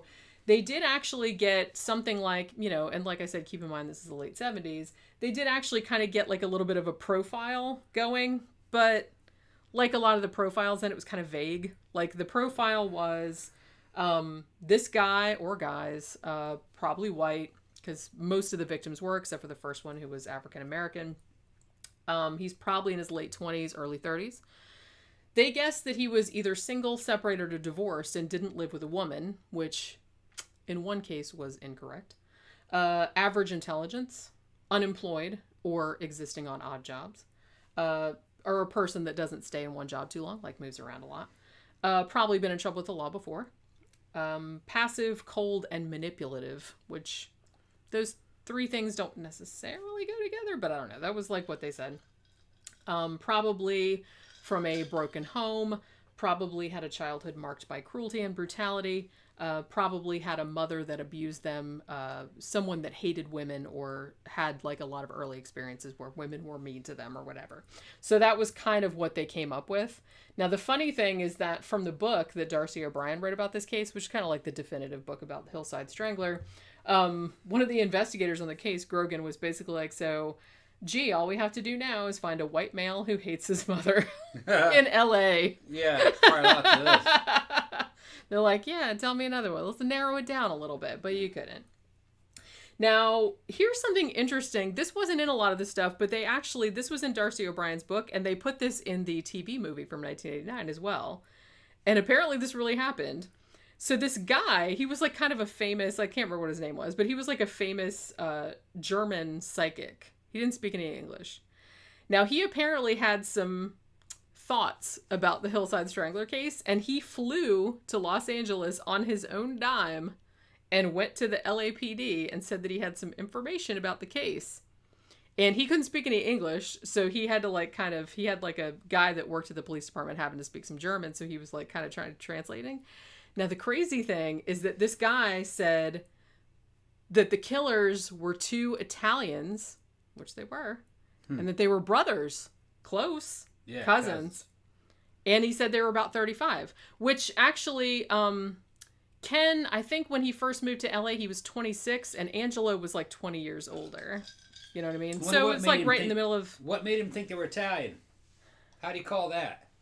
Isn't that weird? I don't believe in psychics. I don't know. That was like a lucky guess. He was claiming to be a psychic, huh? Yeah. He was like well known for being a psychic. And like I said, he felt so strongly about this vision that he had that he flew over here and said that they're two Italians and that they're brothers. And I'm going to declare that bitch pretty psychic. Close. I can't remember what that dude's. I'm going to put the psychic crown on.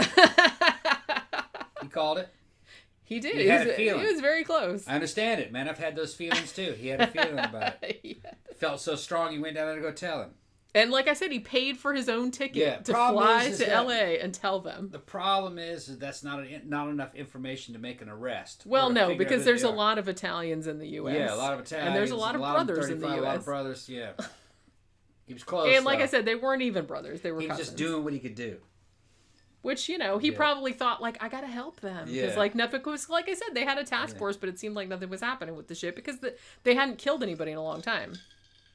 So, months go by. Like I said, there's no new crimes. So, at this point, the task force, they have no new leads. There are no new crimes to investigate. So, they're like, well, basically, there's nothing else that they could do. So, they dispersed the task force like you do after a while if there's nothing new to work on. However... Then, a little bit later, there came a break in the case. Very early in 1979, January 12th, as a matter of fact, there were some cops in a little town called Bellingham, Washington. Now, what happened in Bellingham was that there were these two women who were students at Western Washington University. They were roommates. Their names were Karen Mandick and Diane Wilder. Now, they turned up missing. And according to all their friends and family, they were like, these were not the type of girls that would just like wander off and not tell anybody what they were doing. Like, one of them didn't show up to work the next day, and so everyone got really worried about it. So basically, what ended up happening with that is that they found out through talking to friends and family of the girls that one of the young women had accepted a house-sitting job in a neighborhood called Bayside, which I guess was kind of an upper-middle-class neighborhood. She was trying to make some extra money, so she was going to house-sit at this place. And they said that she had got the job from this guy that she knew that was like a security guard, right? So the cops call the security firm that this dude supposedly works for. So the security firm calls him and says, hey, what is it about this house sitting job for one of our clients? He's like, oh, I don't know what you're talking about. I've never heard of those two girls, whatever. I said, that wasn't me. I said, I wasn't even anywhere in the area. I was at this meeting, like the Sheriff's Reserve meeting or whatever, like when that whole shit was going down. So I don't know why you're bothering me. So the cops investigated further because at this point they're very interested. And they're like, okay, well, they found out that that security guard in particular was actually not at the meeting, as he had said he had been. So they decided they were going to go check this dude out, rather, because they had been contacting him through the firm that he worked for prior to this. So they go to investigate him in person, and they find that he's just this lovely, friendly young dude named Ken Bianchi.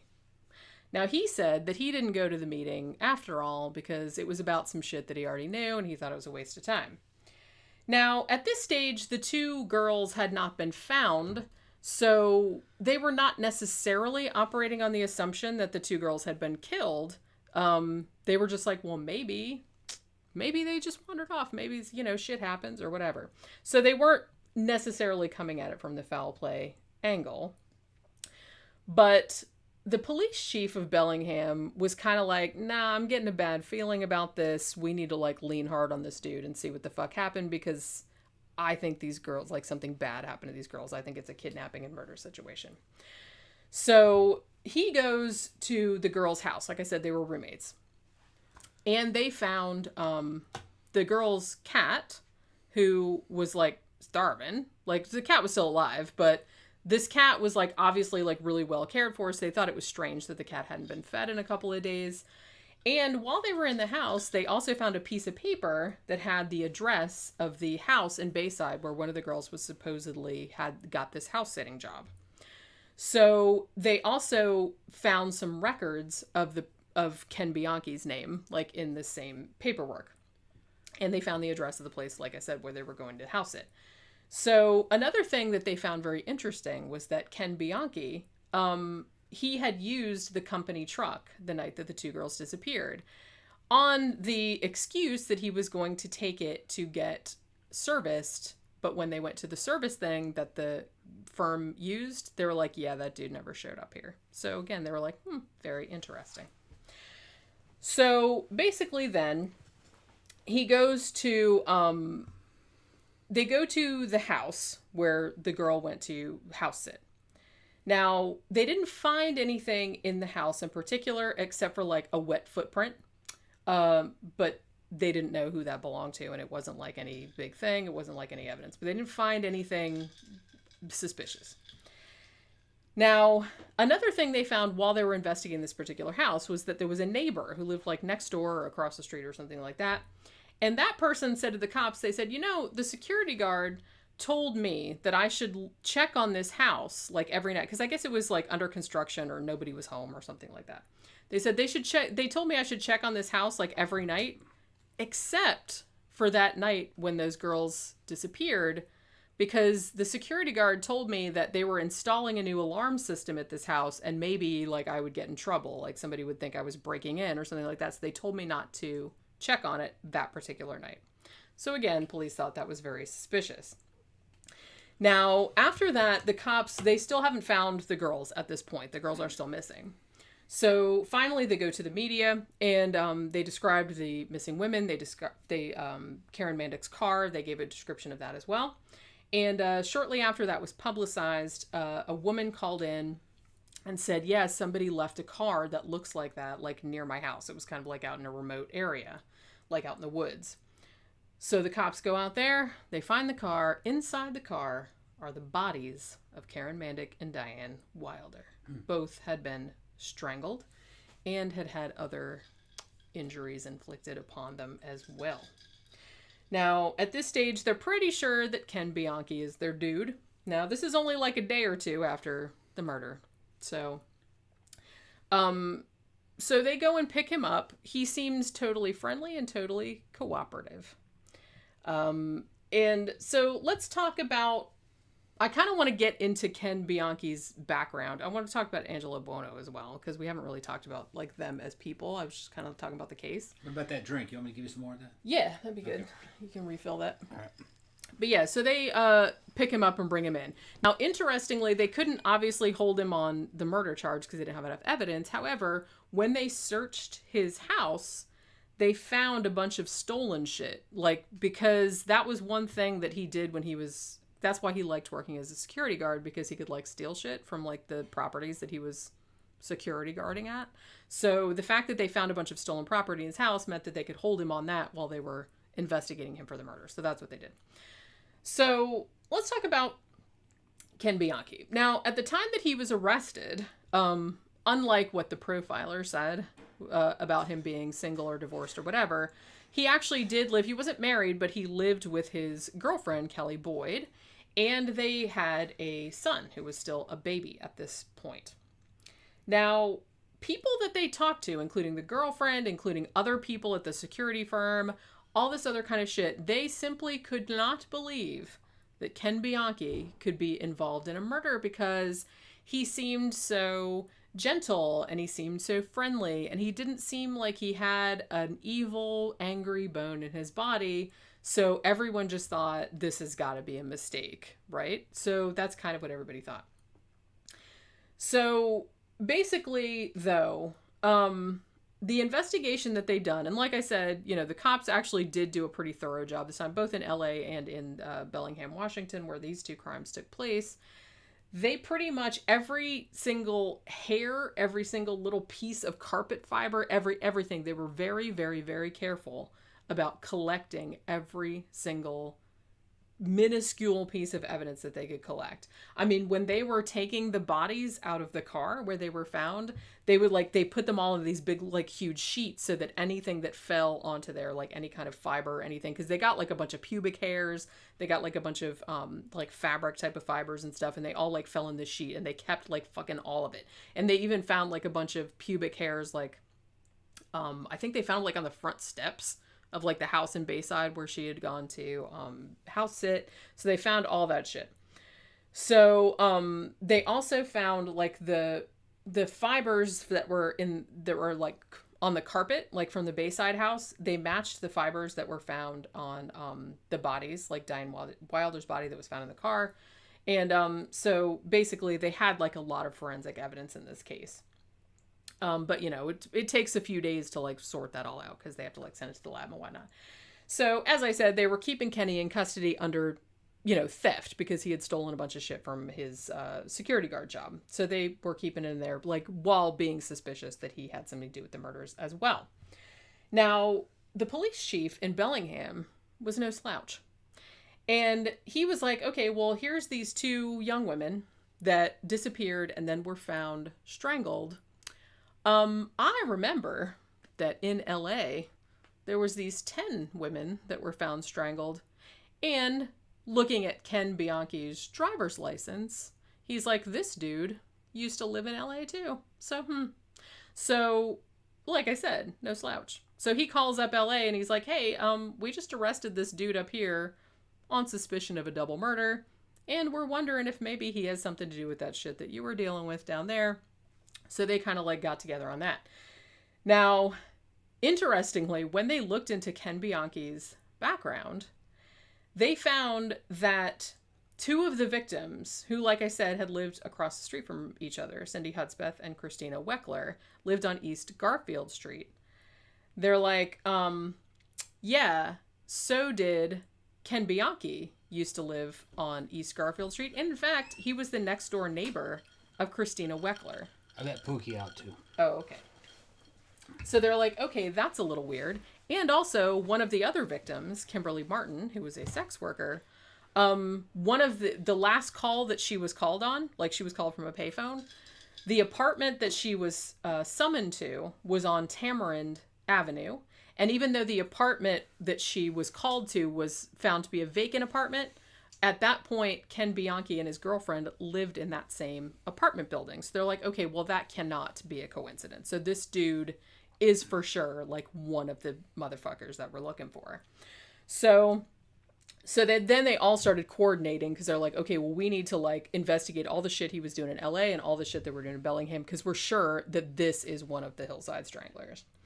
So they put together, they also found during the search of Ken Bianchi's house, they also found some jewelry, a turquoise ring that had belonged to first victim, Yolanda Washington, and they found a necklace that had belonged to Kimberly Martin, who was one of the last victims.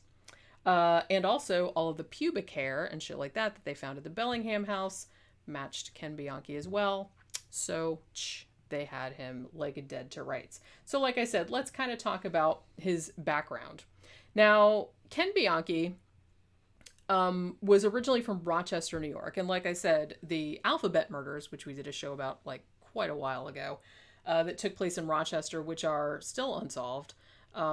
He's also a suspect in those as well.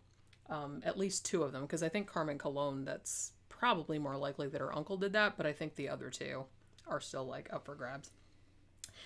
So Ken Bianchi, not excusing his ass or anything like that, but he didn't really have a great start in life. So his mom was a sex worker and also a drunk. And I don't know who the father was. Nobody knows.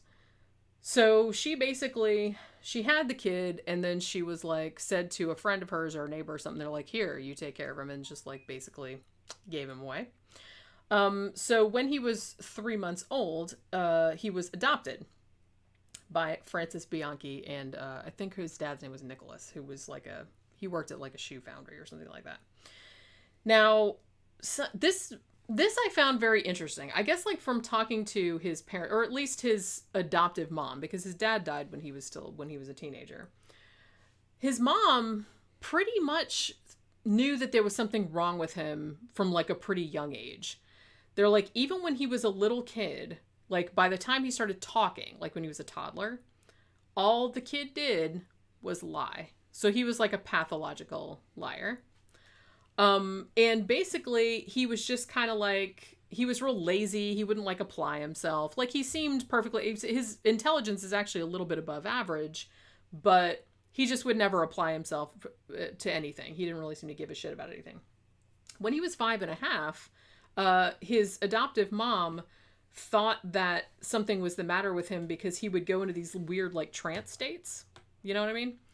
So she actually took him to a doctor. It was that serious. The doctor thought that he was having seizures, like petit mal seizures, because like his eyes would roll back in his head and stuff. So they thought something was the matter. But the doctor was like, he was kind of like, yeah, it's that, but I don't think it's anything to worry about. Like he'll probably grow out of it. Right. Which I guess so. But, so as I said, he goes to school. He didn't really, he was smart, but he wasn't real. He was a real underachiever kind of thing. He was just kind of lazy, not real into it. He was also he had anger issues. Like he was real quick to get mad about stuff. He had like tantrums even like into his high school years. He got sent to a shrink like his mom. So like I said, I think, and you have to think that this is like the 50s and 60s. Taking your kid to a shrink, that's like a big deal back then. That was kind of a big deal. So this kid must have been like really acting up, because I feel like a lot of parents would have been just like, oh, they're a brat, whatever. Maybe not, but I kind of feel like that wasn't a thing. Like nowadays, if your kids act like everybody knows and like you take them to a therapist or whatever. But back then in the 50s and 60s, this would have been the 60s because he was born in 1951. That's only rich families though doing that. True, taking their kids to, or the kids just really fucked up. If the kid's really fucked up. Yeah. But I'm just saying that he must have been like really unusual because... Yeah, he must have been fucked up back then. Because I feel like that was just something that wasn't real widespread back then. Especially this particular family who were kind of working class. They weren't like, it wasn't an upper middle class family or anything like that. Yeah. You know what I mean? Out in Mississippi, if you were fucked up back then, they'd just pray over you. They'd just take you to church and pray on you. Because they thought you were possessed. You'll be all right. Yeah. It's just sin, that's all. Yeah, you just got a little sin here. You got to get that out of there. That's all. It's all right. But yeah. So yeah, the psychologist was like, well, the psychologist basically said that he was overly dependent on his mother. Yeah. Even though it's weird because he seemed to like also hate his mother. Like both of these two guys really, really, really seem to have a problem with women. Sound like mama boys to me. They both really seem to have Madonna horror complexes. Yeah. Maybe, like, Ken, for sure. Like, I think that was, like, a big... I think that's a side effect of being a mama's boy, though. Of having, like, a weird... Yeah. Because you either think women are trash they're either one way or the other. Or they're, like, idealized. They're not like my mama. Yeah. But then they hate their mom at the same time. It's totally bizarre. But I think that's basically... Well, Ken had that, like, in fucking spades. Yeah. And he also got sent to a Catholic elementary school, which I guess is a private school, and that was like a big deal because, like I said, this was like a working class family. They didn't have a lot of money, so they were trying to like fucking straighten his ass out. I'm not sure if that shit exists anymore. I think that was something that happened back in the day, with the culture and the expectations of the day. Yeah, probably. They're probably not around anymore. Porn probably got rid of all that. Yeah, I think the proliferation of porn has really been like a good for society as a whole. It might be. I mean, in a lot of ways, I think it is. Because it normalizes a lot of things. Shit. Yeah, that would give people complexes before. Yeah, back then. You know what I mean? Society would make them have complexes. This is bad. You can't have this. Yeah, because it's not normal. Can't see this. Yeah. You must be crazy if you like that. Right. Which, and there's a blowjob? Oh, there's something wrong with you. Yeah. I mean, yes, there's a whole other discussion to be having. Like, I don't like the idea of people having to do porn against their will, obviously. Yeah. That's a whole different issue. But I'm just talking about people that do porn, that are of age and that chose to do it. I definitely think that I think it's good because, like I said before, back in the 50s or some shit, if you were into like some weird shit, if you were furry or something, for example. They had those in the 50s? I don't know. Probably. Okay. All right. There's nothing new. Then they had to send your ass to a psychologist. That's what I mean. Everybody would think there was something wrong with you. You wouldn't like realize that like other people had the same thing and it's fine. You know what I mean? Put you on medication. Yeah, they would think that there was something the matter with you, that you were a deviant. Yeah. So I feel like that, that stigma being gone is good. I think that's good for people's psychology. And I'm going to go back to what I said before. I still have my own fucking personal fucking Thomas Ross theory that unleaded gasoline had a lot to do with this shit. Or excuse me, leaded gasoline had a lot to do with this shit. I don't doubt it. They fucking put lead in gasoline back in the days because it fucking made the valves fucking run a little more silent. I remember fucking taking old engines apart. You'd see a little ring of lead around where the valves on the fucking head. Mm-hmm. And it was a fucking brilliant idea. What if some jackhole came up with the idea of putting fucking lead particles inside gasoline? Those lead particles are blowing out of all the fucking exhaust pipes, and the shit was fucking collecting in all the fucking high density traffic areas, cities. Lead particles. Lead causes. Well, and you have to think too, Oracle just mentioned like lead paint. Like paint in houses had lead in it too, and like little babies were like fucking eating that, of like peeling it off the walls and eating it, shit like that. Lead causes insanity. Good. Just ask the Romans. The Romans ate off lead. Oh yeah, plate. For sure gives you brain damage, for sure. Romans, and especially if you're exposed to it when you're a child, it'll fuck your brain up. Yeah, the Romans ate off lead plates, and they also sprinkled fucking lead dust sometimes on fucking foods because they didn't have salt and pepper. Well, they had it, but they didn't really have salt. Give it a little spice. No spices, really. So a little brain damage on top of your food. They liked how lead tasted. So delicious brain damage. And it was funny because, all the rich and ruling class people were fucking nuts. Well, they also had fucking easier access to fucking lead. I think lead had a lot to do with the fucking insanity you saw from ancient Rome.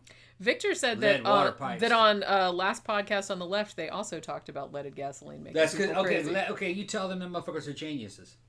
I like lead. I've never heard. I didn't hear that episode, but I really like lead. Last podcast. I was actually kind of looking when I was first like watching documentaries about this. I was looking to see if they had done a show on the Hillside Stranglers, but I didn't see one on YouTube. When I was a kid, man, I'd fill up my car with leaded gasoline. And every now and then I'd get a whiff of fucking gasoline or be around a car that was running. And you would get fucking lightheaded sometimes. Yeah. And you'd have like this weird taste in your mouth. That went for a long time. It was that fucking leaded gasoline. Yeah. Maybe that fucking explains me fucking some of the crazy shit I did when I was young. That would explain a lot. Having some of that fucking lead. That would explain a lot. Yeah. Takes a long time to piss it out of your system. But yeah, so he goes to a Catholic elementary school. Like I said, his parents had to pay for it and shit. Now, his adopted dad, died, I believe, when Ken was 13. At which point, his mom had to support the family, and she got a job, like I don't remember where she got a job at. She was some kind of factory or something like that to like support them. Now, he went to high school, not a real, he wasn't like a bully or anything like that. He was just like no distinction whatsoever. Now, one thing that in Darcy O'Brien's book that he pointed out, and this is kind of going back to what we were saying about the Madonna horror complex, is that Ken had a very, let's call it a complicated relationship with women in general. He basically what he would do, I kind of feel like he put women on a pedestal, but he had like all these really idealized, like they have to be perfect. They have to be beautiful. They have to be virginal. They have to be completely loyal to me and do whatever. Like he didn't have to be like that, obviously. Like he could just look like a fucking dork and like he could have a bunch of girlfriends at one time. But of course, the woman couldn't have that. You know what I mean? So he had like a real big like double standard going. And he didn't like them to be like sluttily dressed, I guess. He didn't like any of that kind of like 60s, like, oh, their pants are too tight and all this. So he had this weird, like, idealized version of the way. And anytime like a woman did something he didn't like, he just was like, it was this huge betrayal. Even though, like I said, he could do whatever he wanted. Like, he could screw around on his girlfriends. He could do that. But she wasn't allowed to. He had what they call toxic masculinity. That's what I'm saying. Oh, these two, big time. Wait till we talk about Angelo Buono. That dude was toxic masculine. There's like in the dictionary next to that, there's a picture of Angelo Buono. But this guy was like no fucking prize either, I gotta say. You know what I mean? Yeah, so now he actually got married when he graduated from high school in 1991. However, the marriage, I believe, only lasted 8 months before she packed up and left because she was like, fuck this dude.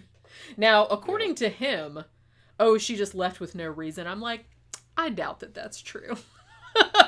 I'm sure she had a fucking reason. But considering like all the shit that he got up to later on. But so he, of course, was heartbroken about it because he's like, oh, those horrible bitches, they betrayed me. Because, as I said, he can do whatever he wanted, but she couldn't do whatever she did. So he was like an asshole to her, and she took off and left, and suddenly that was her fault, because that's kind of how he thought. So now he starts going to community college shortly after this. Now, like many serial killers, he was a cop groupie. He wanted to be a cop. Damn. Well, they like the power. That's why. Hopefully everybody's hearing us. Why? Because I left fucking YouTube and trying to get back in. YouTube's locked up on my tablet. It's just YouTube doesn't like you. Yeah. YouTube doesn't like me. I'm trying to get back into it. I'm going to reset my shit. Maybe it's my tablet. Yeah, reset your shit. Yeah. Go ahead. But, yeah, so he starts taking courses in police science and psychology. And even though he seemed, like, pretty interested in that shit, like, he was just, like I said, he was really kind of lazy and an underachiever, so he was just like, fuck this is going to school kind of shit. I can't deal with it. So he just, like, dropped out. Now, he applied for a job at the sheriff's department, but was rejected. So he ended up working as a security guard, which, as I mentioned earlier, thank you, Victor. Good show. Tom pissed off YouTube. Yeah, I'm what trying else to get back is in. new? Well, you can hear me, so it must be working. What else is new? It's just my tablet. Oh, was that what that yeah, noise I'm was? restarting it, Oh, yeah. okay. I was like, what's that weird noise coming from over there? I Just didn't know what that was. kinda... Thank you, Victor. Good show. I feel like I'm still kind of sober and still kind of on topic, which is amazing. Yeah. Even though it took us like almost an hour to get to the topic, but whatever. Well, it usually takes us that to warm up. It does, actually. Yeah, we should probably warm up. The pre-show. We should warm up like before the show, but I guess not, because I guess people like that. So he starts working as a security guard. Now, like I mentioned earlier, he really dug working as a security guard because it was kind of like being a cop, and also because you get to wear a suit. Well, yeah, and also you got to like guard stuff, and no one else was around, so you could steal shit. Yeah. So that was another thing that he really liked. So he so one job that he had was he was a security guard at a jewelry store, and he really liked that because then he could steal all kind of like jewelry and like give it to his girlfriends and stuff. So I thought that was like really funny. Now at this point he's still in Rochester, New York, and he's like, okay, well, this fucking place is going nowhere. I really need to get the fuck out of here. So at this point, I don't know if he decided on his own to move to LA with Angelo Buono, his cousin, or if his mom made him go. Like, I've heard both versions. It doesn't really matter. 1975, he's 26 years old, and he goes to live in LA. Now, he moves in with Angelo Buono, who is his cousin. Like I said, he's about 20 years older. Now, when he first gets to California, he's like super jazzed because it's like, oh man, it's California in the fucking 70s, man. It's like, you know, fucking hippie chicks everywhere, there's drugs. It's like, it's super fun. And so he's having a really good time.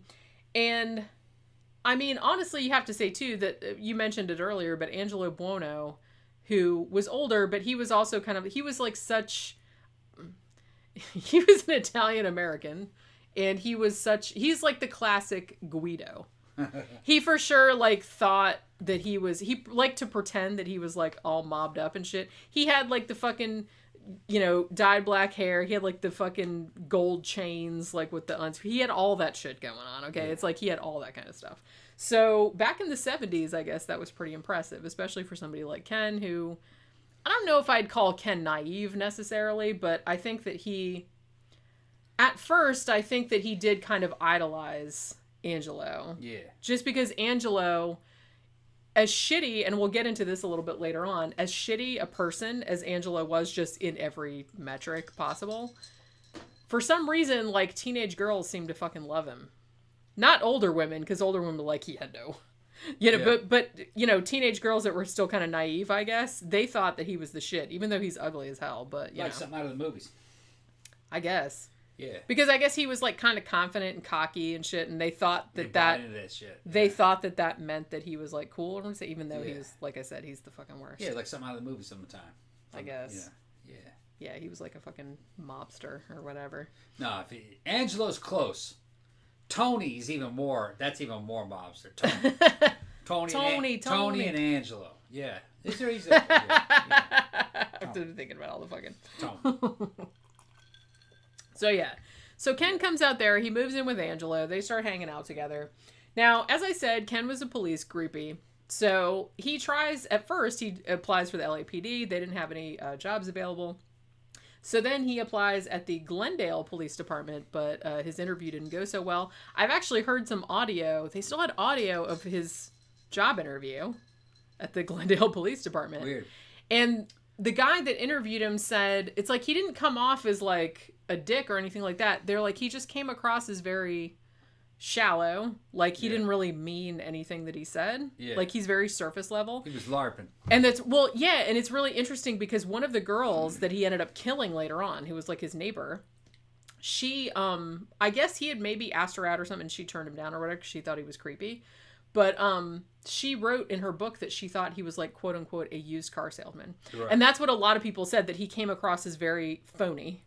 Yeah. You know what I mean? That he was just like... trying to be something that he wasn't. Yeah, like his friendliness came across as very forced, or like he was like fake. Yeah. You know what I mean? That he came across like that. They normally are. Yeah. I've said that before in earlier shows. Because they don't know how to be a person. Yeah.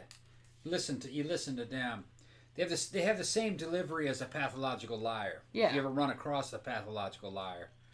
Which Ken was as well. Yeah, they're just... And we'll get into that later. Like, they after have he got certain arrested. mannerisms and certain ways of delivering things. It's a pattern. You can see it in fucking bunch of different people. Like Casey Anthony, who's a local fucking pathological liar. Remember Casey Anthony? Yeah, I remember that case. We should probably do a show about that one of these days. Yeah, Casey.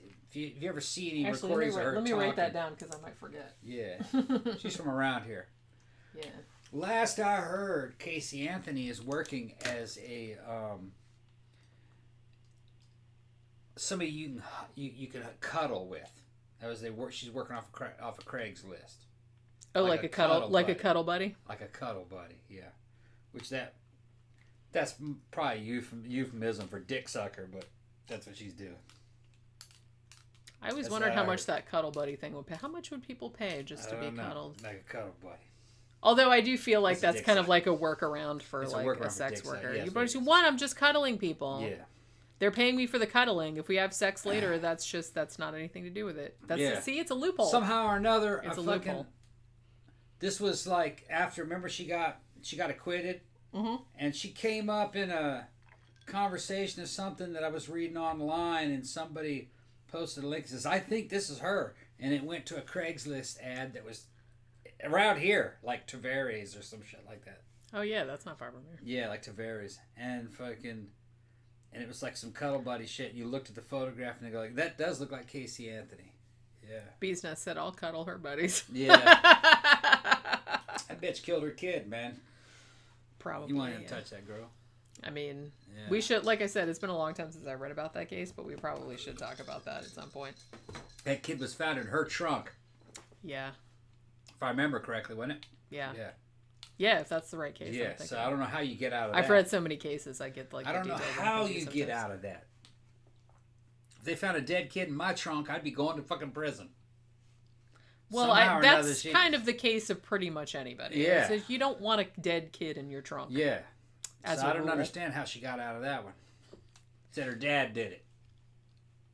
I mean, unless somebody... that a bit. Right. It's like, unless you could say, oh, somebody else didn't put him in there to frame me. Okay. Which could happen. It's just really unlikely. I think she was a hooker to begin with, if you ask me. Maybe. But like I said, I'm not... That's why she was tying the kid up and putting the kid in the trunk. So she could go out and do business. She left the kid out there too long and it cooked. Because apparently babysitters aren't a thing. She fell asleep or something. Had to be something like that. It's sad though because some people do fucking... And in Florida, for real, you can't leave your kid in the fucking car. Fuck no. You'd cook that kid. You can't. Or a dog or a kid. Yeah. Nothing. You can't leave anything in a car. It's like an oven. Yep. Even for not that long. So, alright. So basically, Ken tries to get a job at the police departments. No one's having him. So he gets a job working for a title company. Now, he gets his first paycheck and he gets this apartment on East Garfield Avenue, which, like I said, one of the victims lived next door or, in the same apartment complex. And one of the other later victims lived across the street, although they didn't know each other. So he also bought, I don't know how much this fucking paycheck was, but he got an apartment and then he got a car. It was a used car. It was a 1972 Cadillac. But that was another thing that a lot of people said that was just kind of he was not real good with money, clearly. So he gets one paycheck and he's like, oh, I'm going to get an apartment. I'm going to get a car. I don't care how much it costs. I'm in debt, whatever. So, as I said, now one of the girls that lived next door in the apartment complex, Christina Weckler, who he would end up killing later on, kind of tried to ask her out and she was like, nah, I'm not having it. And then she later, after she was dead, they found that she had written about him in her date book and that she said that he was a used car salesman. Now at this point, Ken moves in because, like I said, he'd been living with Angelo Buono, his cousin. But he had met this young woman at work, Kelly Boyd, and they moved in together in May of 1977, she got pregnant with their son. So apparently he wanted to marry Kelly. She didn't really want to marry him. Probably because she knew what a douche he was. I don't really know. Now, he wasn't abusive toward her, apparently, but there was a lot of things about him that she didn't like. She said he was really jealous, which she wasn't a fan of. Also, he was a liar. He was a pathological liar, like I said. Also very immature. And he wasn't real good with money. He was irresponsible. So she was kind of yeah, I don't know if I want to tie myself to this dude.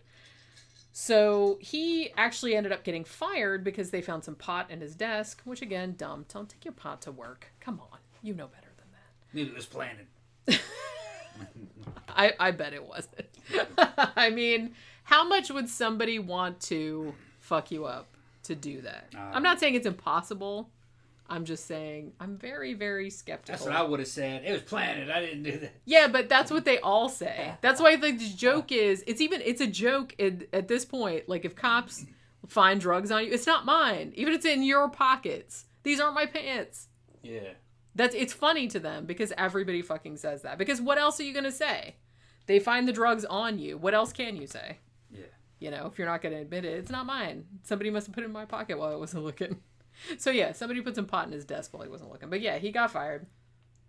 So, but he actually, a little while later, he got another job in downtown LA and they moved to the apartment at Tamarind Avenue, which, like I said, that was where one of the other later victims got called to later on. Now, another interesting thing, while he was having a legitimate job, here's some other shit that Ken Bianchi was up to. One thing that he did, he decided, because he had taken part of one psychology class, back in community college, back in Rochester. College, yeah.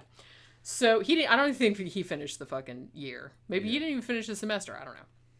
He decides he's going to set up a fake psychologist's office. He's ready. Knows everything about psychology. Dunning-Kruger syndrome, it's a bitch. But yeah, so he decides he knows everything about psychology and he's going to set up a fucking office.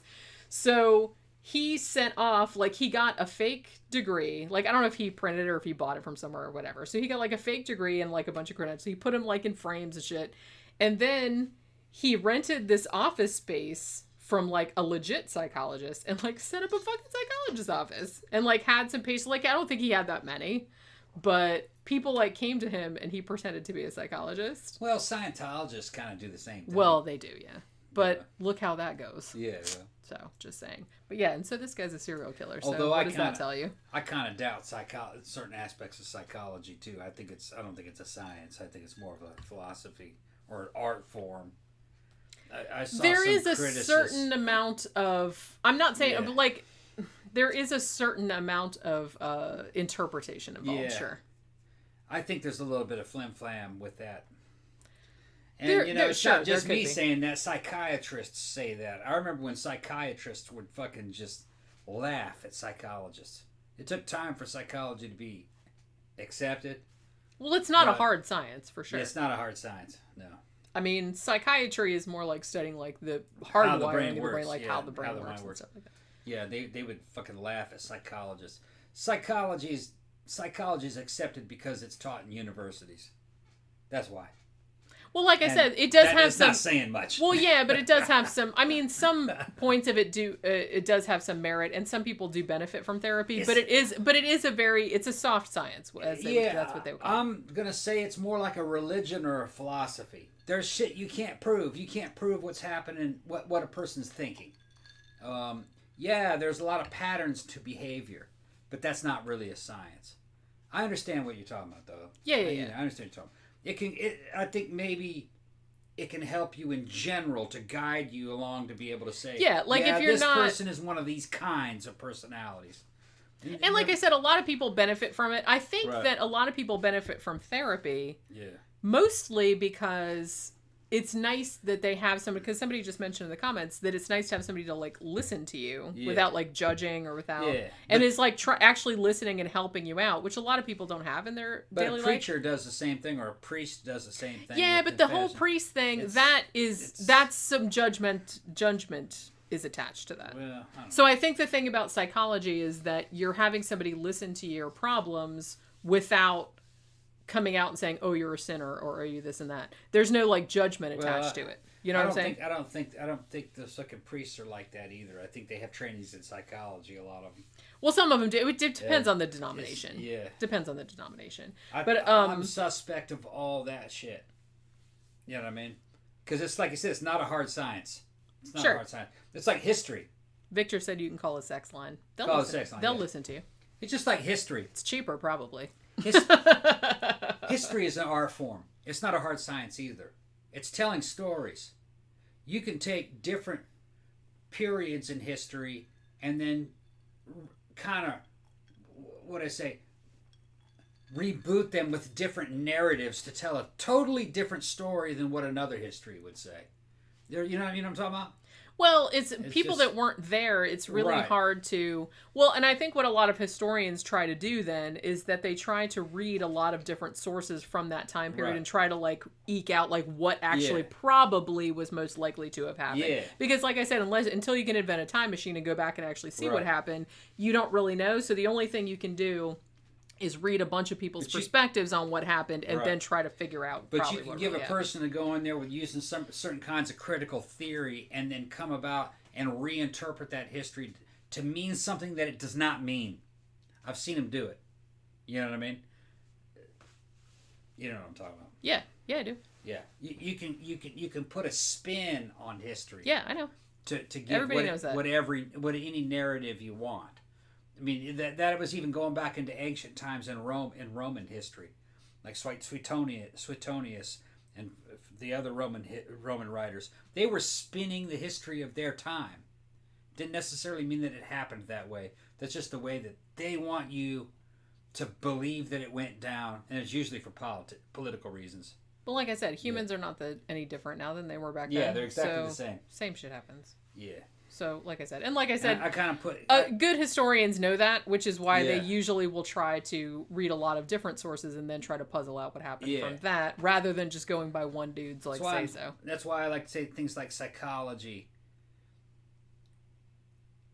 it's an interpretation of what you're seeing. Sure. It's not necessarily. It's well, and like I not said, particularly, and we'll get into it a little bit when we talk about these assholes' trial. That's why both the prosecution and the defense will have their own psychologists, their own psychiatric experts, because it can be interpreted in one way or another way, like that is, advantageous to either side. You want to know the truth? You got to have to fucking consult the writings of LRH. L. Ron Hubbard will tell you. Tom suddenly became a Scientologist right here on this show. L. Ron Hubbard, okay, will tell you. You better not become a Scientologist. LRH will dictate reality to you. Then you will understand. Yep, Xenu and the volcano. It's all true. That's the hidden history. That's only for certain. Well, how come I know about it then? Because I'm fucking special. Well, that's why. That tech got squirreled. It did. It got squirreled. Yeah.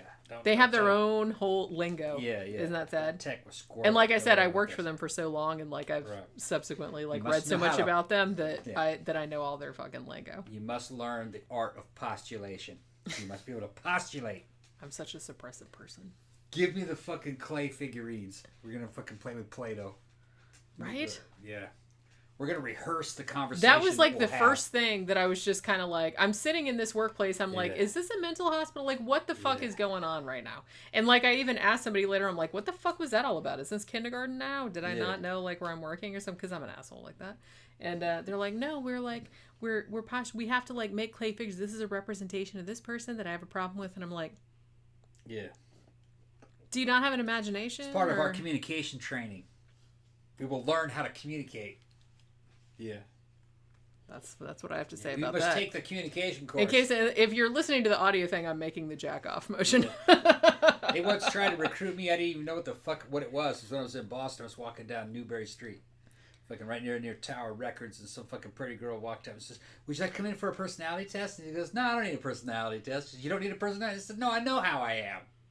And yeah, it's like, I know what my personality is. And my personality is the kind of person that's like, fuck off. Yeah, I know exactly how I am. That's what my personality is. Yeah.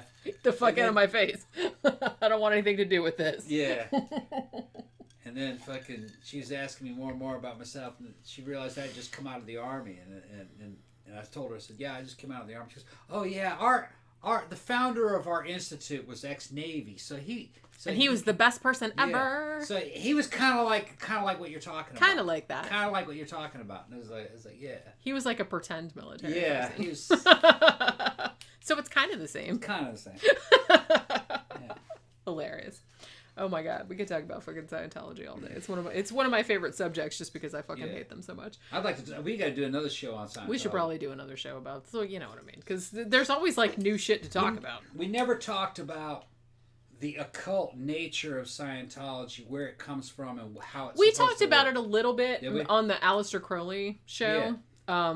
Because there was like a link there between, because L. Ron Hubbard and Aleister Crowley knew each other. Yeah. Right. So. And Scientology is like very influenced by that type of those occult beliefs.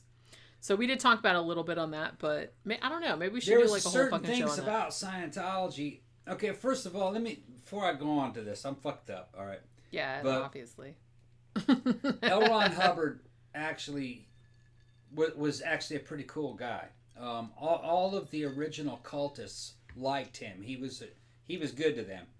A lot of the bad things that happened in Scientology was later. That was under the command of David Miscavige. Yeah, Miscavige is like the fucking devil. It's very different. All right.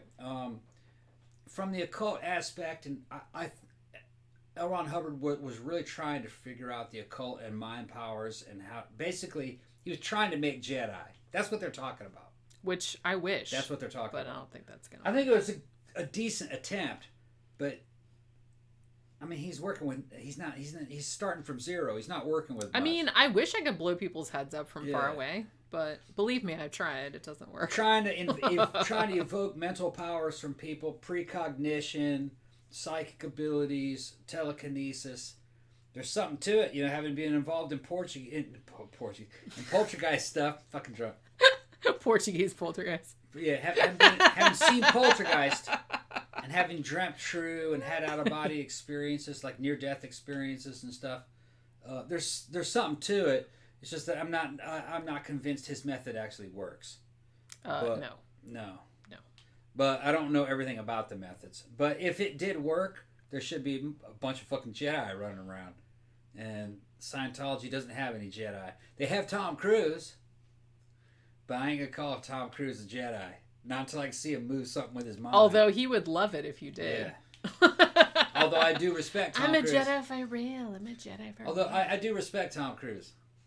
Especially as an actor. He does do all those stunts himself. He can ride motorcycles. He can do cool shit. Fucking, you know. He does a lot more than your average actor. Yeah. But he's not a Jedi. He's not. Obviously. And another thing is that Tom Cruise got the best Scientology can offer. So that's the best case scenario right there. That's what I mean. They just kissed his ass the whole time. Yeah. They weren't going to treat him like they treated like the rest of the plebes. And I don't see any evidence of Tom Cruise having fucking psychic abilities. You know what I mean? Can we put that on a shirt? I don't see any evidence of Tom Cruise having any psychic. It sounds fucking crazy, doesn't it? It sounds crazy, but it's not crazy when you understand. It's not fucking crazy when you understand what Scientology is and what it's about now. You know what I mean? He has evidence of a skilled man, but there's no evidence of fucking Jedi type fucking. You know what I mean? He can't levitate. Well, here's the thing. He's not fucking moving objects with his mind. I get, like, L. Ron Fish Lips Hubbard, as I like to call him. L. Ron Fish Lips Hubbard. He was, like, a marketing genius because he's basically like, okay, well, I love all this occult shit. Like, I love what you're doing with, you know, this Aleister Crowley thing where, like, you have to pay for, like, levels of it's called wizardry or whatever. A motherfucker a wizard. Right. Like, so I love that. Yeah. But, like, nowadays, everyone's all about the science. So maybe we can, like, combine those two things. So I'm talking about, like, the science of, like, psychiatry, which I hate, and also, like L. Ron Hubbard did, and also the occult shit. Maybe I can combine that and market that to idiots. Yeah. And it worked. They didn't want to market it to idiots. He wanted to market it to something called whales, which was rich people that had lots and lots of money. Rich idiots. Yeah. Well, it worked. It was like it was the Bagginses. It was Bilbo Baggins and his wife. Whenever you see who these whales are, they're nerdy little LARPers in their fucking 70s that have a fucking shit ton of money. And if you pay a bunch of attention... Clearly more money than sense. You're just paying attention to them and making them feel special in these big events, and they'll fork that money over. Even my broke ass wouldn't fall for that stuff. Come on now. The fucking dead giveaway is that if you show up on the doorstep of fucking Scientology without a pot to piss in and you're broke, they're not going to fucking help you. They're not going to That's what I mean. What they're going to do is they're going to fucking put you in the Sea Organ and slave your ass. Exactly. And fucking make you work for them for nothing. That's what they'll really do. Yep. Yep. Just in case. So that's a dead giveaway right there. Just in case anyone was thinking about joining a cult. I know no one is, but just don't do it. Don't do it. Especially not Scientology, for Christ's sake. Tila's saying, yes, do the occult side of Scientology. We talked about it. Sophie said that we talked a little bit about it on the Jack Parsons show, too. Yeah, we did. We did, because there was like a whole intersection of like all those people that were hanging out together, like back in the day. Yeah. That were all into that kind of occult shit. John Travolta, Oracle says John Travolta thinks he's a Jedi. Now, what it is that John Travolta is doing the Scientology equivalent of praying the gay away. That's what he's doing. That's what I heard. John Travolta's gay as shit. Sorry. That's what I heard. And like I said, I have a sort like my aunt used to do facials on him because he used to. He has a house in Port Orange. He used to back in the day, with that airplane hangar and everything. And my aunt used to own a salon that had like a lot of celebrities come in, and they would get like fucking facials and haircuts and shit. And he used to come in there all the time. Tom can't keep a woman. He's no Jedi. No, of course not. No, Tom. To be Tom's woman, Tom Cruise's woman, you got to go through a fucking process. You have to go through an audition process. Yeah, you do. You have to audition. Like you have to audition to be his woman. That's some weird. Well, shit. I feel like he has to get approval from other people as well, right? Because if he can't just like go out and pick his own girlfriend like a normal person. Victor Garcia says Tom Cruise enjoys the company of men. That's been a fucking theory for a long time, but I'm telling you what happened. This is the deal. What was that Tom Cruise movie where he was dressing in his underwear? Ferris Bueller. Risky Business. Risky Business. Ferris Bueller. He wasn't even in that. I know that shit. That was Matthew Broderick. What happened was back in the day there was a movie called Risky Business where Tom fucking lip syncs to a song. He's about what, 20, maybe 20? It was old time rock and roll. Old time rock. He's probably 18, 19, 20 around there. He's dancing around in a dress shirt with fucking glasses in his underwear and socks, dancing. And every gay motherfucker hit the fucking roof when they saw that scene. So then they adopted Tom Cruise as gay. Tom Cruise was adopted gay. He was not gay himself. He's an honorary gay. Gay men adopted him. And then from here on out, in every gay bar, there's all these fucking pictures of Tom Cruise dancing in his fucking underwear. That was back in the day, all right? Or pictures of him from Top Gun. Because I feel like Top Gun was shit. like gay. Peak gay. Gay shit. Well, I mean, there's a lot of competition because like Commando is also in the mix. I'm just like, Commando's very gay. It is like 80s movies, 80s action movies in general. Gay. And fucking peak gay. And if you have gay friends, they will confirm all this shit. And I had gay friends that fucking tell you who they were fucking into back then, and that's what it was. All right, but Tom himself was not gay. Tom was straight. Now, did Tom get fucking casting couched? Did he get couched back in the day by the casting crew? Probably did. I feel like but I can't say that. I feel like everybody did, but that doesn't make you gay though. That's just some shit that happened to you that was imposed upon you. Trading ass to other men to get a multi-million-dollar gig, kind of like male prostitution. It would not surprise me. I have no evidence, but the culture of the Hollywood culture of the day. If you were going to get a multi-million-dollar fucking part, and you're a young dude like Tom Cruise, you're gonna give up the ass. Well, here's the thing. Saying, now, you're gonna give up the ass. Let's go back and we'll have a hypothetical situation. Hypothetical. Back when Tom was you were young and pretty and looked kind of like Rick Springfield. Yeah. With your feathered hair. Yeah. Because I've seen the pictures. Yeah. You got pictures to prove. I do. You got pictures to prove. If you had gone to Hollywood, like say you wanted to be a big like movie star, and some like lecherous, creepy old fuck was kind of like, "Hey, I'll give you a multi-million-dollar movie contract if you give up the booty hole." Yeah. Would you have done it? No, because... Are you sure? I know so. Let's say it was 18, 19 years old. No, I know so. Because that's why I didn't become an actor. Because shit happened to you? Because I knew that shit... Because you knew that shit was happening. You're like, no, I don't want any part of that. I knew that's how that shit worked. I want to keep my butthole virgin. Yeah. And fucking... Demonetized. I did fucking drama school with fucking people that actually made it. Like fucking, Marilyn Rice Cub and fucking Parker Posey. Those are friends of mine. And... No, most guys that did well in in the early parts of high school drama, who could have fucking carried whole roles and did musicals and shit, most of them didn't go on to have a career. Most of the guys didn't, because you knew back then. You're a hooker. That's what they were fucking doing. Well, the thing about it is that it's not just men; it's women too. It's women too. Yeah, you're gonna. Everybody. You're gonna be a hooker. Yeah. Because what are you gonna do? Wait tables? What are you gonna do? You know what I mean? You don't have an irreplaceable skill. I mean, that's the shitty thing is that so many people, like, I never wanted to be an actor or anything because I'm kind of like an introvert and I don't really like pretending to be other people. I'm not good at that. But I can see how if that's your fucking dream, man, and you want to be a fucking movie star, I can see how you go out to LA, you wait tables for a few years, you get really disillusioned. I can see how that happens where you just be like, look, I'll just do anything. Yeah. I can see how that happens. Well, it's always the leads. Like the leading women and leading men when they're young and shit, they fucking casting couch them. Yeah. Ugly people don't go through that shit. You know what I mean? They can make it by just talent. Nobody wants to fuck them. Because I'm a character actor. Yeah, they're character actors. Nobody wants to fuck them. They hire me. See, I could probably be an actor now that I'm old because it's like no one's gonna fuck with me now because I'm almost 50 and no one's gonna fuck me. They're gonna put a 17-year-old in front of you. Right, exactly. Yeah. So it's like I don't have to worry about it anymore. Yeah. That's one of the other nice things about getting old. And you know what I mean? They're fucking...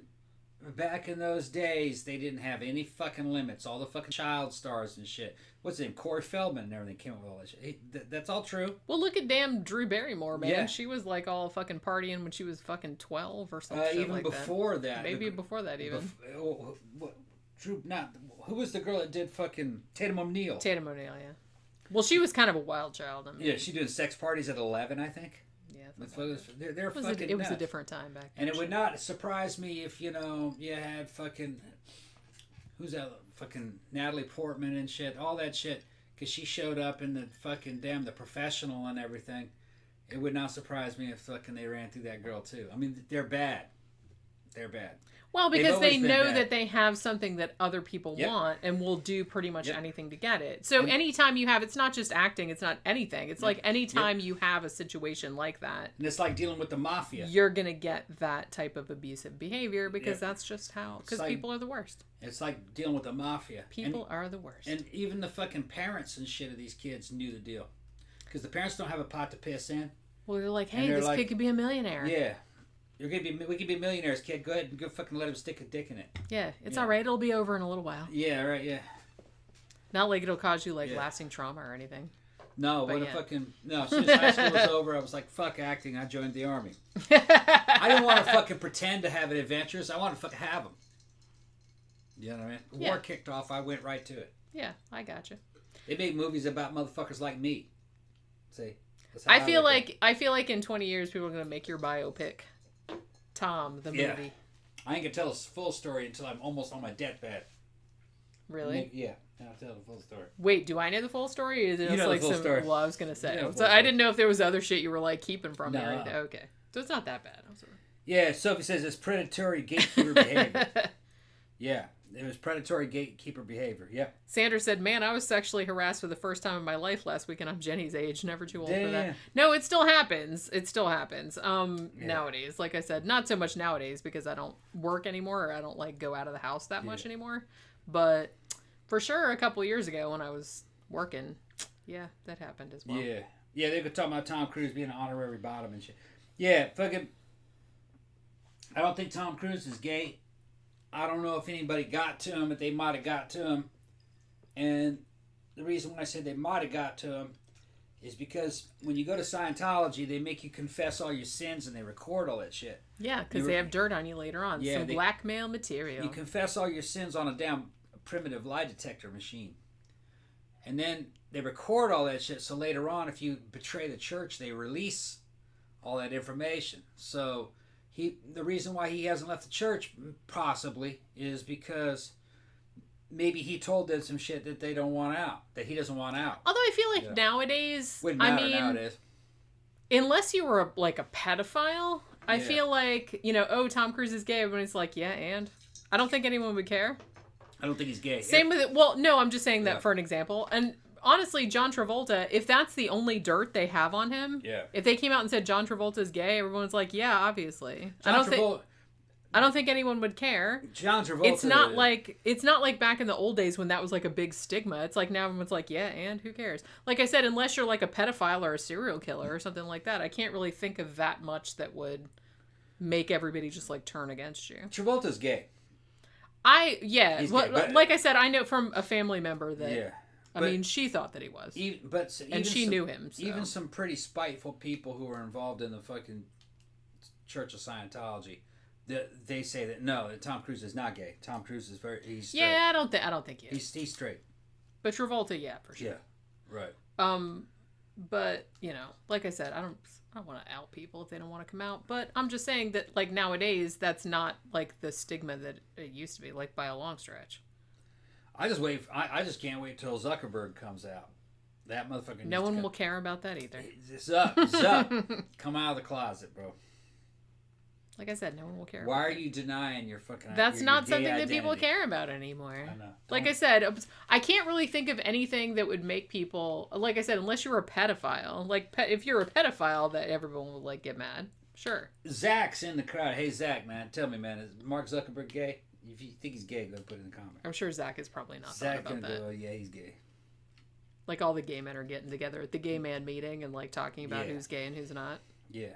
In your mind. It's like the gay alliance. It's the gay alliance. Yeah, we all get together on Zoom and like we have this big fucking meeting every month, like talking about who's gay and who's not. Yeah, because they all know each other. Yeah. But yeah, so holy shit.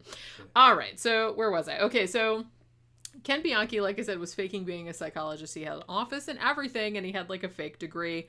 Another thing that he did was that he had like this really bad cough, right? And his girlfriend said, hey, maybe you want to go to a doctor for that. He went to the doctor. Apparently nothing serious was wrong. However, he told his girlfriend that he had lung cancer and that he had to, like, go through all these fucking, like, chemotherapy and radiation and stuff. And she got really upset about it because she thought he was telling the truth. And he used that as an excuse, like, I guess to manipulate her and also to, like, get out of going to work because he's like, oh, the radiation, I feel so weak today, I can't go to work. He, like, did that kind of shit. He didn't have lung cancer. Look at this shit. This dude is, like, he's terrible. Lung cancer to get out of going to work? That's some shit there. Pretty much. And to get sympathy from his girlfriend. Damn. Like I said, he was a pathological liar. Yeah. So he just, like, lied about shit and you have to, like, yeah, I have lung cancer. What the fuck, man? What the hell's wrong with this dude? Yeah. So, now the interesting thing about this is that around this time that he was faking lung cancer, which is a sentence I never thought that I would say, the police did actually go to his apartment in not necessarily investigating, but in relation to the Hillside Strangler murders. Because one of the victims, as I mentioned, lived in the same building as him. So they actually went to his house, like, asking him if he knew anything about the murder. And the police, even though they interviewed him, they had it on record and everything like that, but they didn't consider him a suspect because he didn't seem suspicious at the time. So his name was in their paperwork of the case because he lived in the same building as one of the victims. However, he was not considered a suspect. So, there you go. Another thing that's very interesting, like I said, that Ken was like a cop groupie. He had the cojones. I don't want to say he had the cojones or the balls or anything like that because that makes him sound like a badass and I don't want to do that. He went to the LAPD and they had that program where you could do like civilian ride-alongs because like, oh, neat, we can like ride along with the cops and everything. He totally fucking did that shit. He went and rode along with the cops and he like kept talking about they wouldn't take him to like the Hillside Strangler sites or anything because he said something like, oh, are we going to go to like the Hillside Strangler, like where they found the bodies or anything? The cop's like, no, it's like, I don't have anything to do with that case or whatever. And he's like, oh, that's good. Cause that'd probably be like too messed up. I don't want to see that shit. But he was like fishing for information is what he was doing. Right. So he did like a bunch of ride-alongs with the fucking cops. Yeah. And they were looking for him. And he was right there. He was curious. And they did. Like I said, I'm not blaming the cops in this situation. It's the 70s. They didn't have DNA. It's like, you don't know. It's easy to say like in hindsight, obviously this dude was the killer because they know now, but back then he was just some dude that was like riding along with the cops. He didn't seem suspicious. They're like, he didn't seem weird in any way. You know what I'm saying? He wasn't even a suspect when they like investigated him about the girl that was killed in his building. Now at this point, like Ken and his wife were having, or his girlfriend, it wasn't really his wife, but they were having like some kind of problems. And so they would kind of like break up, get back together, break up, get back together. They had like a baby son. His name was Sean. And basically they were like, okay, well, things were okay for a while, but then like they got kind of like shitty again. She was like, he was just like blowing all his money. It's like, you know, we had a baby. I thought he would be more responsible and that he would like kind of step up to the plate. And that didn't really happen. So finally, she's like, fuck this, I'm out of here. So she moved back to where her parents and her friends lived, which was Bellingham, Washington, which, if you'll remember, is where Ken moved later on and killed 2 more girls and got his stupid ass caught. So she moved away. Ken was obviously very upset because, those treacherous women have betrayed me once again because, of course, it was not his fault. So she took off.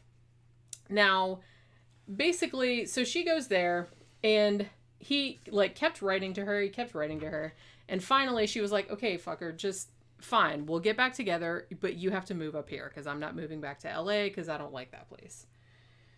So at this stage, so the cops in LA, they have this photo of Bianchi, who at this point they're pretty sure that he is at least one of the Hillside Stranglers because, like I said, the cops even from very early knew that it was probably more than one person working as a team. So they release a photo of him to the media. One of the first calls they get is from this dude named David Wood. He was a lawyer. Now, David Wood says to the cops, hey, I was instrumental there were these 2 girls that were teenagers, and their names were Becky Spears and Sabra Hannon. They were working for Ken Bianchi and his cousin, Angelo Buono. They these two guys were basically forcing these two teenage girls to be prostitutes. They were pimping them out, is what they were doing. And they were keeping them essentially prisoner, is what they were doing. So what ended up happening was one of the girls, Becky, had escaped and knew this lawyer and like told him about it. And then they were actually able to get the other girl out. So David Wood like called the cops and said, hey, these two dudes were like pimps. They were working together. Maybe you want to like look into that, because they were like basically physically beating the girls up, like if they didn't do what they wanted. So, so they, at this point they go to talk to Angelo Buono because his name keeps coming up, in relation to Ken Bianchi. Like these two dudes were like pimping these two girls out. So let's talk a little bit about Angelo Buono, because at this point, because his name keeps coming up, the cops are like, well, this must be the other Hillside Strangler, because they knew it was at least two dudes. So they go to talk to this dude. Now, Angelo Buono, as I mentioned earlier, not an attractive man. I don't know, like a lot of the shit about him is like says he's ugly, which he kind of is ugly, but I feel like, I don't know. I feel like when you're saying ugly, you're like Elephant Man ugly. He's not that bad. It's just that, like I said, he looks like the quintessential Guido, kind of. He had like the fucking, you know what I mean? He was like an older dude at the time. And honestly, from all accounts, he was a giant douche nozzle. A douche nozzle. You know what I'm saying? Like even worse than Ken Bianchi, which is pretty bad. Worse than a douche canoe? Yeah, there's levels of the shit. There's like, you know, you got your douche canoe, you got your douche nozzle, you got your douche barrel, you got like, there's a whole spectrum of douchiness. I didn't know there was an echelon. There's a douche biscuit. There's like a lot of a douche biscuit. I have used many, especially when I'm driving. I feel like I come up with all these. I didn't know about all that. I didn't know that there was an echelon to the douche. There's like an autistic spectrum of like douche spectrum. Douchiness. Okay. That's what this is. So yeah, Angelo Buono. Like I said, he was much older than Ken Bianchi, who was his cousin. So he's this douche, and as we mentioned earlier when we were talking about Sylvester Stallone, this dude also likes to be called the Italian Stallion because inexplicably, even though he was a giant gaping anus and not really all that good looking, he did seem to be popular, at least with teenage girls, which Bitch, that motherfucker I don't know how much that says about your attractiveness, but okay. Bitch, that motherfucker was hung like a chipmunk. I imagine he probably was. Like, no one has ever mentioned that. Yeah, I feel like his whole personality is like overcompensation, like writ large. Sure. I do kind of feel like that. Now, I will say that he was married a bunch of times. Yeah. He had a bunch of kids, I think 8, like by different women. So he like passed his genes on, you guys. Yeah. There's a whole tribe of them out there like fucking Genghis Khan. Which hopefully like his kids turned out okay. I'm sure they changed their names because I fucking would. Now, all of his kids, sadly, he at least physically abused them, and some of them, including one of his 14-year-old stepdaughters, he also sexually abused to quote-unquote break her in. Damn. Breaking her in like a pair of shoes. Yeah. Damn. So like I said, we're not talking about like a real quality human being. That was a stepdaughter, huh? Yeah. Jeez. We're not talking about a real quality human being. Yeah, no. Now, he is also from Rochester, New York, just as Ken Bianchi was. Now, he was born in 1934. Now, he ended up moving to Glendale, California when he was only 5 with his mom and his sister. Now, again, I don't think he had a dad, obviously, but they got divorced like when he was a kid. So the mom moved there. She worked in a shoe factory. Now, Angelo Buono was also brought up Catholic, kind of like how Ken was, sort of half-assedly. But it didn't really seem to do him any good or bad or anything else. Again, he seemed like Angelo Buono, probably more than Ken Bianchi. Ken Bianchi seemed like, I don't know if sociopath would be the right word. Ken Bianchi just seemed like a pathological liar. Just like, he's just like superficially charming and shit like that. Like they say about sociopaths. But it seems like Angelo Buono, even from a very early age, was just like a sexual sadist. Like he just seemed like a shit from like when he was a kid. He was just like a terrible, terrible person. I gotta say something though. What's that?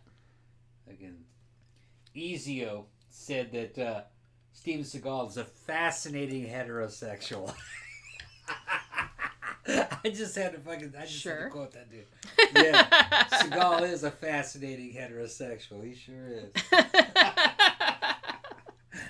Damn. Man, you can't say things like that about Steven Seagal. He might, like, sit in a chair and, like, look at you.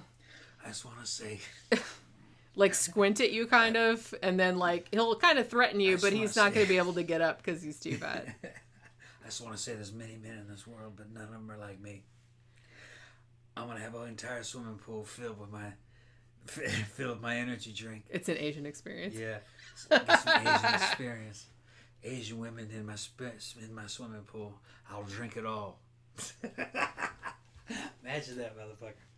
So gross. Yeah. That fucking commercial, we talked about that on the Steven Seagal show. He was hamming it up in the commercial. He knew it was fucking corny, but there was something about that shit that's fucking... I wonder if that girl that they hired to be in the commercial was like, oh god, just give me my fucking check. I'm going home. That was just some chick. I just need a fucking bleach shower. That was just some chick.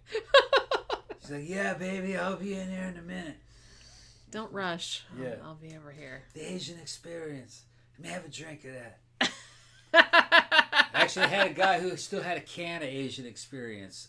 He made a whole video, made a whole YouTube. Well, video. on Cinemassacre, Cinemassacre, they were talking about. They did like a whole Steven Seagal. Yeah. They were talking about like Steven Seagal movies, and that one guy that's on. I can't remember what his name is, but that one guy that's on there sometimes. He still had one because he has like a weird obsession with Steven Seagal, like in a weird, ironic way. So he has like all these action figures and all his movies and stuff, and he had an unopened can of Asian experience, and he drank it on that show. Said it was okay. Yeah, not great though. But it was 10 years out of date. Yeah, it was really old. He says really old, yeah. I thought that was kind of neat that he like cracked it open on that particular show. That was a really entertaining show. I wish fucking Seagal would re-release that. I wouldn't mind. I'd buy a whole case of that shit. I bet you would. That seems like something you would drink do. it on the show. Fucking. Now I'm gonna have to get some. Like I'm gonna get you some for Christmas. I'll get a little Chinese. Get a little black Chinese silk shirt. Wear a little Bruce Lee outfit. Fucking yeah. Wear a yellow jumpsuit. Paint like a V-shaped hairline right here. Put glasses on, a little goatee. Put a big fat suit. Fat suit. You need a fat suit. I was gonna drink my Asian experience. You have to get like really close to the camera and just squint at it. Yeah. You have to get like way closer than you are right now. Yeah. Fucking. Because we have to blues music. We can't. Well, yeah, we can't we can't film you from that angle. We have to film you just from your face because he doesn't want anybody seeing like how tubby he is. So they have to like close up on his face. So he's just like has a face where he thinks he's looking intimidating. Here's something that I learned is that like after the third or fourth Steven Seagal movie that came out, they were all sabotaged on purpose by fucking producers and fucking studios. That's Thank you, Elsa. Thank you very much, Elsa. For the Asian experience can eBay search. Yeah.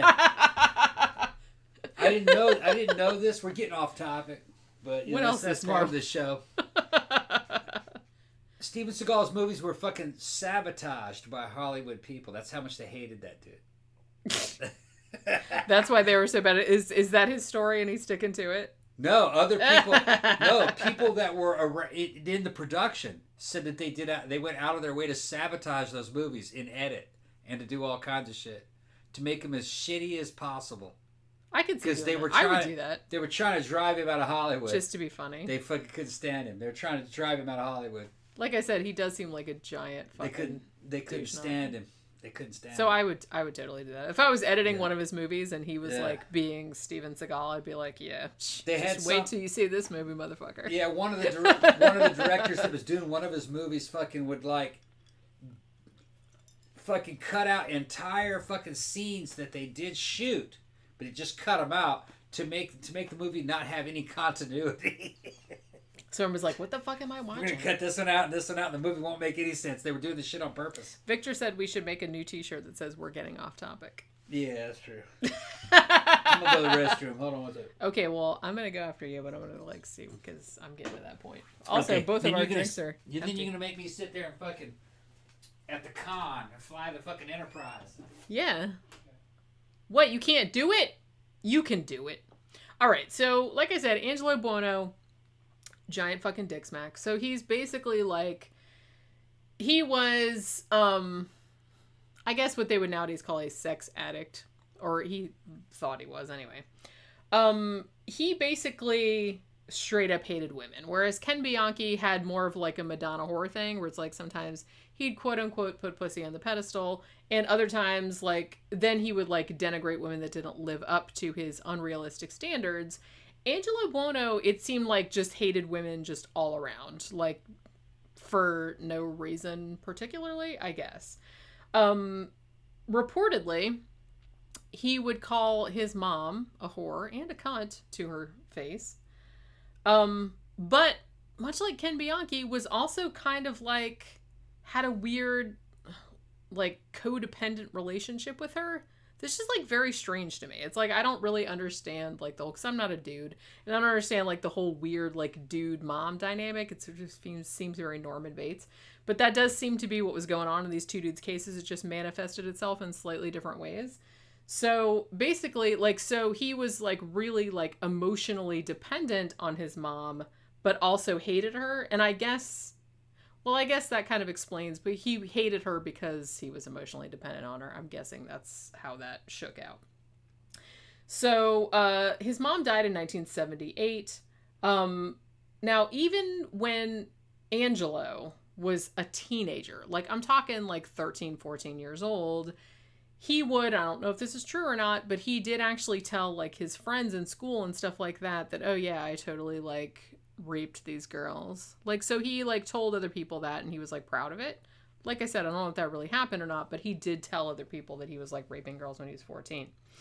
Now, he did get sent to, he got in trouble when he was a teenager for Grand Theft Auto, and he got sent to like a boys' school or whatever. Now, another thing, too, was that from a very early age, this is super fucked up, you guys.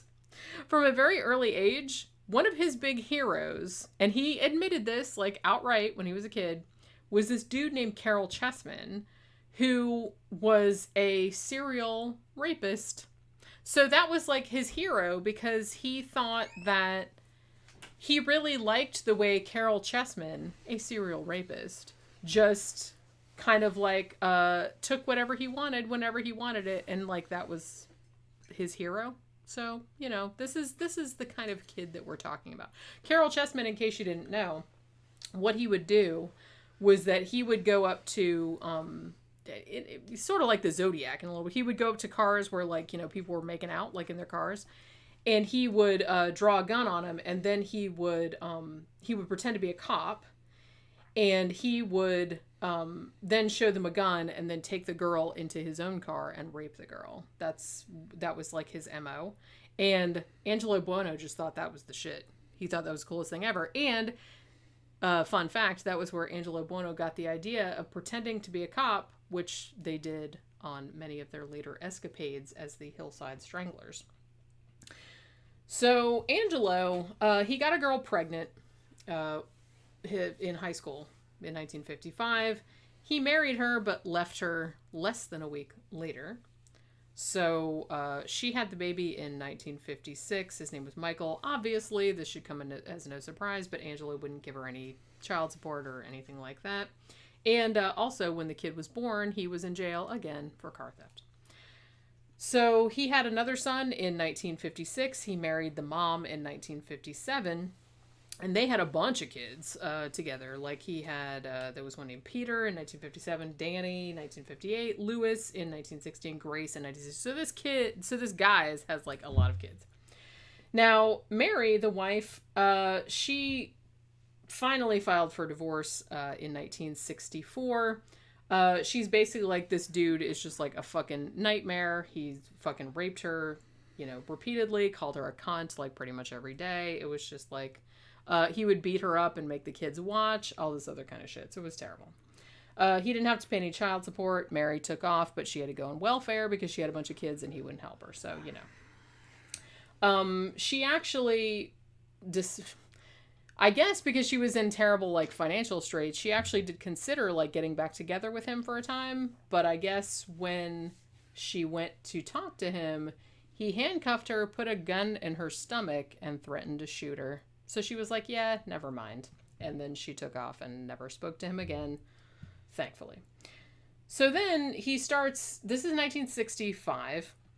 So then he moves in with this younger woman who was 25 years old. Her name was Nanette Campina. Now, he had 2 more kids with her. One named Tony in 1967, one named Sam in 1969. She was also horribly abused by him, like every other woman that came into his orbit was. She only stayed with him because she was afraid that he would kill her if she left, which he told her many times that he would. Now, the only reason that she finally left was that he started raping, as I mentioned earlier, her 14-year-old daughter, saying that she needed to be broke in. So finally the mom was like, okay, that's, you can beat me up, that's one thing, but 14-year-old girl, yeah, fuck that, I'm out of here. So she took the fuck off, went to another state. Hopefully she's okay nowadays.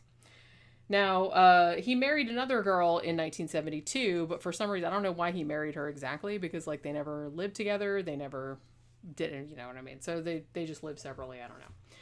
So, now, in 1975, as I said, now this was when Ken finally moved to LA. Angelo, despite being, he wasn't stupid, but he wasn't real bright either. But he was really, really good at this one very specific thing, which was auto upholstery, like, which they had found out when he was, working for like a mechanic or whatever. So he was so good at this that he actually was able to open his own shop doing it. And his shop actually had a really good reputation. Like, he did like limos. He worked on one of Frank Sinatra's cars. He did like all this kind of shit. So he had like a really good reputation around LA of being a really good auto upholsterer. So he had this place on East Colorado Street that was like his residence, but it was also like his shop. And he didn't have any employees, so he could basically do whatever he wanted in this fucking place. Now, as I said earlier, even though this dude was like a fucking walking nightmare, clearly, teenage girls, for some reason, like fucking loved him. I don't know if it was because teenage girls are kind of like naive and they're just like, oh, they love the bad boy and everything like that. So maybe they kind of like saw that in him, because he was very like kind of arrogant and cocky and everything, and they were kind of into it. And he seemed to have, I don't know, it was just weird the way they were like attracted to him. So he really didn't have any problem like getting laid or anything like that, because he always had like all these women like hanging around. Well, girls really. But yeah, it was just like really fucked up. So Kenny shows up. Ken Bianchi shows up around this time period. And as I said, he kind of like idolized Angelo, because like, man, look at you, Angelo, with your fucking gold chains and your red silk underwear and all your teenage jailbait girlfriends like hanging around. I could kind of get used to this, you know what I mean? So basically Angelo told him, well, you gotta, this isn't the words they use, but this is something Tom would say, you gotta lay down the pimp hand. You gotta unholster the pimp hand. You gotta unholster the pimp hand. Yeah, there you go, yeah. And that bitch better be 45 caliber.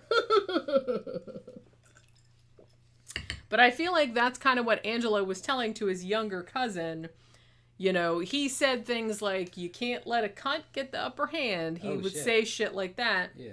Like, you got to put him in their place. Yeah. And Ken was like, yeah, preach it, brother. They were kind of like, they were two of a kind. And that's kind of like what that, one of the most famous books about the Hillside Strangler case is called. It's called Two of a Kind, because these two they were clearly made for each other in the worst possible way. Two dudes that basically have no way with women, teaching each other how to fucking... But the fucked up thing is that Angelo did kind of have a way, even though he was ugly as shit, and even that, like, he had his fucking stupid hair and his, like, stupid fucking mustache or whatever. It was all his stupid fucking mouth. Yeah, he was just, he was real, and honestly, like, you could say, like, he didn't really have any problem getting laid, but I feel like a lot of his girlfriends were much, much, much younger, and he probably targeted, like a lot of these types of dudes do, they usually target, like, young, vulnerable naive women that are like really young or really naive, or have been like abused in their life, like they have some kind of like shitty situation happening at home and they want to escape it or something. They seem to like hone in on those types of girls, you know what I'm saying? Yeah.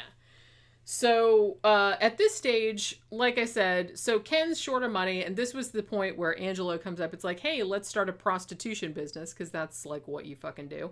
So that was when they kind of, I don't know if they necessarily kidnapped these two girls, but they for sure like lured them, and they were kind of like, hey, we're going to do this thing. And they're like, oh, by the way, we're pimping you out. And basically we'll beat the shit out of you and kill you if you try to leave. So that was that whole thing. So they kind of kept them prisoner. Did you need to take a break? I do actually. Okay. Are you going to be all right? Yeah. Are there any commercials that I need to play? I don't have any Pookie videos, but you could play the FE3 commercial and then you could like talk about some shit. But yeah, I gotta pee. We'll be right back. All right. We'll play the commercial and then I'll come back and I'll talk about Steven Seagal. Okay. You'll talk about Fucking right. You love true crime. I love true crime. And I've spent the last 3 years compiling a series of the most intriguing unsolved murders of the 20th century. It's called The Faceless Villain, and Volume 3 is available now. Featuring such fascinating cases as the Ketty murders, the Carrie Babies case, the Frog Boys, the Alcasar murders, and the Inokashira Park dismemberment incident, The Faceless Villain Volume 3 is an involving exploration of unsolved slayings spanning the years from 1980 to 1999. Pick up your copy in print or ebook formats on Amazon, or download the audiobook version from audible.com, and get ready for a chilling journey through modern crime history.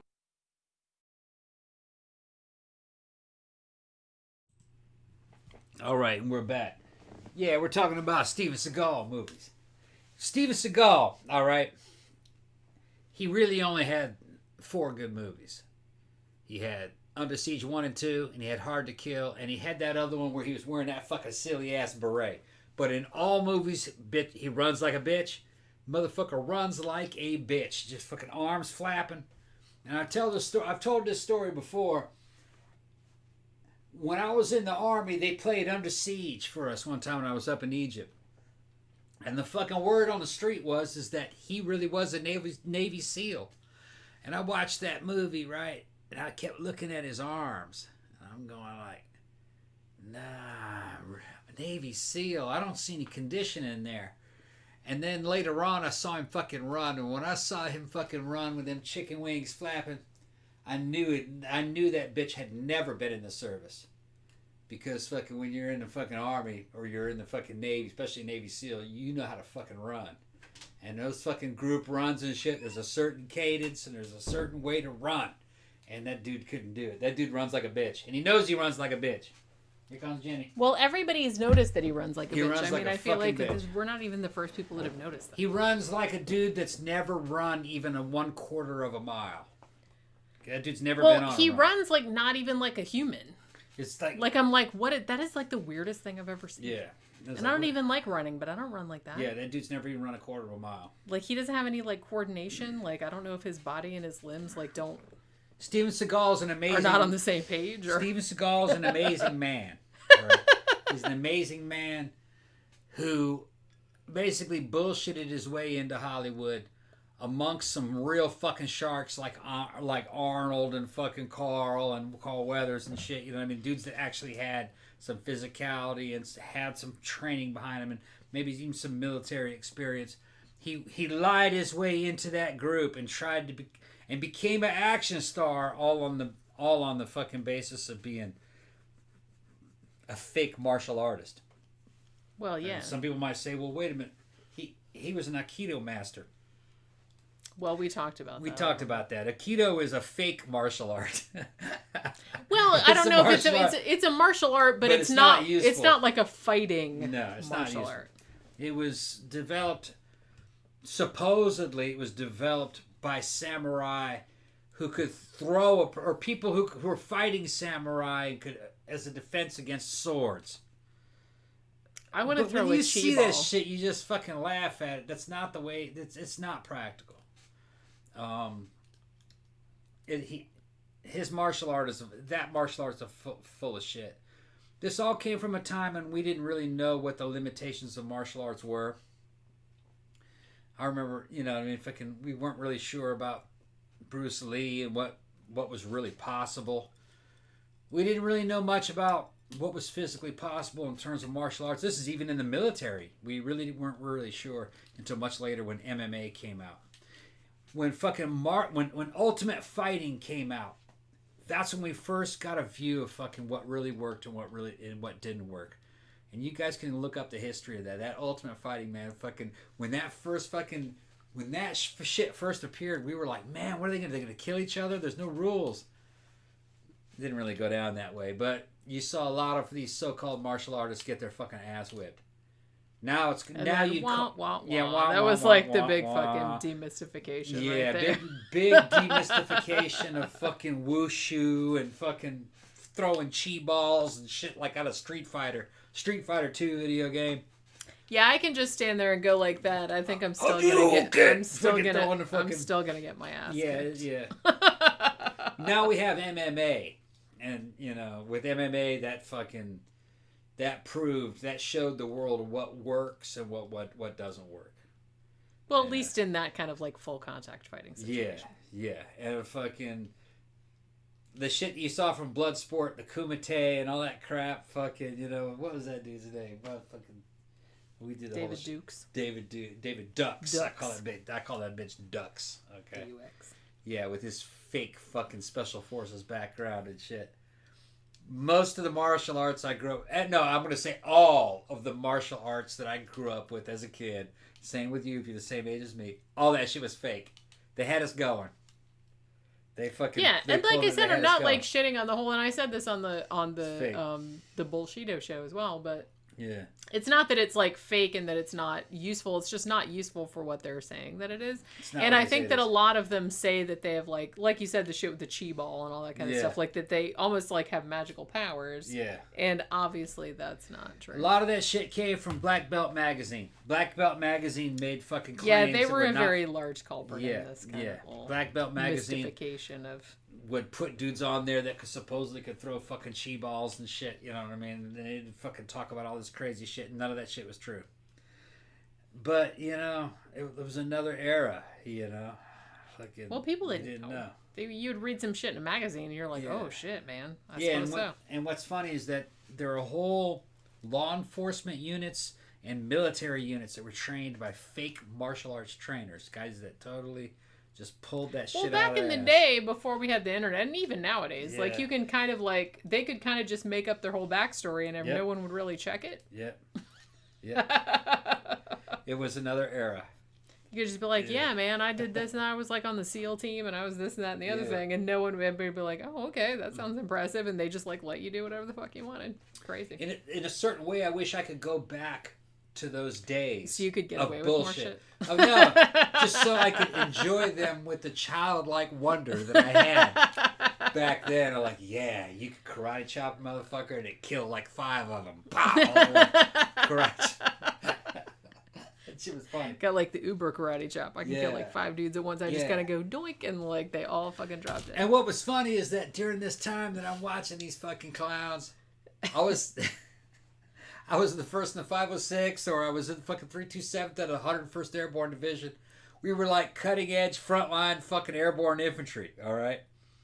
And we're looking at martial artists who are total fakes going, yeah, I think I can do that. It was kind of funny when you think about it. It is very funny. Very funny. Like, I need to learn how to do that. These dudes are bullshit. Oh, shit, man. That's totally badass. Yeah, I wish I could fucking...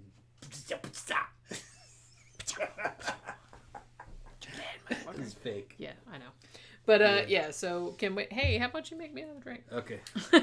So my shit's empty. Oh man. You all right? Oh, I'm fucking loaded. I can't. Well, yeah, but I can't believe you're still walking around. Yeah, I'm walking. So, well, he walked out there. Okay, we'll see. All right. So as I said, now Angelo and Ken were all up in their pimping business. They had 2, sex workers who were working against their will. So that's fun. And those 2 girls escaped, thankfully. And so these 2 jackals got really upset about it. So they're like, well, they didn't have their pimping income anymore, which resulted in Ken starting to default on the payments for his used Cadillac, and the car got repossessed. So, good. All right. So at this point, they're like, okay, well, we need to find some new girls to kidnap for our pimping business. Now, they decided, much like Angelo's hero, that serial rapist I was mentioning earlier, Carol Chessman, they're like, hey, he pretended to be a police officer. Let's do that shit. So it's very easy to get a fake police badge and to basically go around telling people that you were a undercover cop. So that's basically what they started doing. Now, one of the women that they tried to abduct but were unsuccessful, was this woman named Catherine Laurie. Now, they were actually going to kidnap her and perhaps kill her. However, they then found out that she was the daughter of famed actor Peter Lorre, famous for many things, but probably most famous for Fritz Lang's M. And so they found out that that's who she was, and they decided they were going to let her go. So they did. She didn't find out until later, like, who these motherfuckers were. Thank you very much. Ooh. Now, what ended up happening, though, this was before they had killed anybody. They were still, like, trying to, like, kidnap women for their pimping purposes.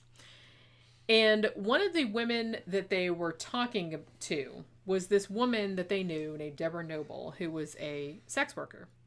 Now, she supposedly had this list of all these names with, like, all these Johns on it, and she sold it to them. Now, she had a friend, and her friend was Yolanda Washington, who, if you remember correctly, ended up being the Hillside Strangler's first victim. So basically what happened was that this list, I guess, was fake, or they didn't think that it was good information or whatever, and they wanted to get back at Deborah Noble and kill her, but they couldn't find her, so they killed Yolanda instead, which is basically like what started their whole killing career. So, all right, so now that I've kind of gone into their backstory, let's go back to Bellingham, Washington, where, as I said, Ken Bianchi has been arrested for the murders of those two girls. Now, as I said, him and Angelo had killed these 10 women together, like as a team.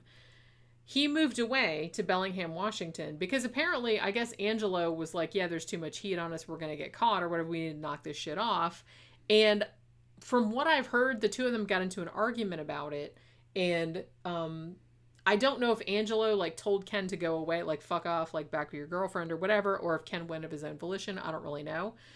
But he went off to Bellingham, and he wasn't there for that long before he's like, okay, well, I gotta kill somebody else. So, as I said, I don't know, because most people that talk about this case, like most experts and stuff, they posit that Angelo Buono was probably the quote-unquote leader, because there's always one, like in these kind of teams of serial killers, just because he was older. He was, you know, a lot more of like a sexual sadist. He was a lot more of a sociopath. He had been in prison before for various other things, not murder, but, you know, other things. And he had kind of like a rapist mentality, but he also was in prison for like car theft and various other things.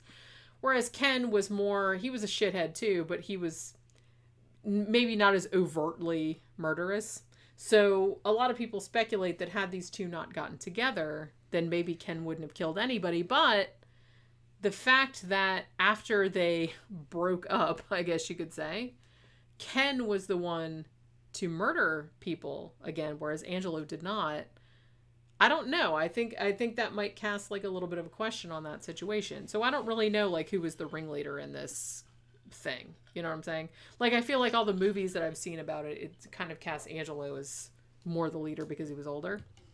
But I don't really know. I don't know if Angelo would have killed anybody if they hadn't gotten together. It was some weird kind of synergy when they got together. They just decided they were going to like giving each other confidence.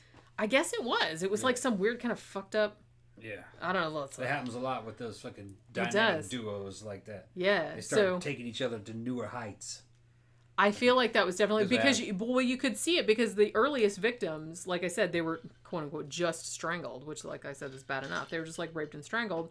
But then as it went on, and like I said, it was a very brief time period that they killed those 10 women. It was only like 4 months or something. But it really like it got to a point where they were like injecting girls with Windex or like trying to electrocute them or like they were doing other things like adding on, you know what I mean? Like they just strangling them or raping them like wasn't enough anymore. They had to like add all these fucking extra flourishes, I guess, if you want to say it like that. So, okay, so this is fun. So Ken is in jail, like I said, and they are suspecting him of the murders. Like I said, they didn't have enough evidence at first, so they were holding him on like all the, you know, stolen property shit that they found in his house. Now, when he was in jail, he's like using his brain. It's like he wasn't a dummy, like he wasn't a genius or anything like that, but he was, I think his IQ that they tested was like 116, which is not super high, but it's like higher, significantly higher than average. So he basically was like, the first thing he tried to pull was that he told his court-appointed lawyer that he was suffering from amnesia and that he didn't remember committing any of the crimes. So, I don't remember anything. That was his first attempted defense. Also, they put him under suicide watch because he acted like he was all bummed out and everything. Now, interestingly, one of the first social workers that came to talk to him was really, I guess, kind of fascinated because they're like, he seems like such a mild-mannered, nice guy, and couldn't really believe, and his girlfriend said the same thing, his employer said the same thing, I couldn't believe that such a nice guy was a serial killer. So I think from this initial conversation, and Ken knowing a little bit about psychology, and also the fact that the movie Sybil had just aired on television not too long before he was interviewed, he got the idea that he was going to fake a multiple personality disorder. So he'd also seen 3 Faces of Eve, which was another multiple personality thing. So he thought that that's how he was going to get off. So that's what he decided he was going to do. So he talks to this dude named Dr. Watkins, who apparently was an expert at the time in multiple personality disorder. And apparently he fooled this guy. What Ken Bianchi initially said was that he was like this really nice, friendly person that everyone was used to interacting with. However, he had an alter ego called Steve Walker that was the evil one. And he was the one that made nice, mild-mannered Ken do all these terrible things and made him not remember it. And if you go on YouTube, there's like a lot of footage of like all of the police interviews and shit like that where he's trying to establish himself as like, do I look like Ken? I'm Steve. He was like trying to do that kind of shit, right? Clearly not real good, but he did fool a lot of psychologists that came in to see him at the time just by pretending that he was somebody else and that Ken, poor innocent Ken, didn't remember what his other personality was up to. You know, multiple personality disorder is usually women.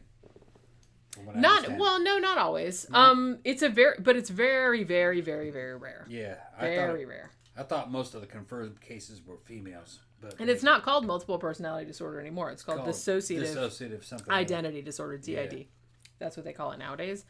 And it's not quite as cut and dried as it's always portrayed in the movies. You know what I'm saying? So I feel like that's kind of because Sybil had come out and that was kind of like in the cultural zeitgeist with 3 Faces of Eve, all that kind of stuff. And because he knew a little bit about psychology, like I said, he took like a semester of that shit at fucking community college. So he knew enough to say, hey, I'm going to go that route. Maybe I can get out of this by saying that another personality did it and it wasn't me. So he knew enough to like try to fake it. Like I said, it wasn't stupid. You know what I mean? So he basically said, but one thing that he did say, like during this whole like multiple personality shenanigans, was he did implicate his cousin, Angelo Buono. And he's like, Steve, my alter ego, and Angelo were the ones that did this shit. So the fact that Angelo Buono's name came up, because cops were already suspecting that he was the other Hillside Strangler, that was very, very helpful. So, now another psychiatrist comes in and noticed, and some of the investigators noticed too, that while they were interviewing Ken, he kept like fucking up. Like when he was supposedly like in his Steve murderer persona, like he would say stuff like he would refer to himself as he instead of I. He would do shit like that. So the cops were kind of like, I think he's faking. I just really don't think this is legit at all. But the doctor was kind of like, no, he legit has like a personality disorder. So basically, I love this, like one of the main investigators, like they said, well, the first doctor that examined him, like seems to think that he really does have like a multiple personality disorder. The detective, Grogan, said, okay, I got an idea. The judge says to Bianchi, okay, I tell you what I'm going to do. I'm going to let Ken off. Ken is acquitted, but Steve gets the chair.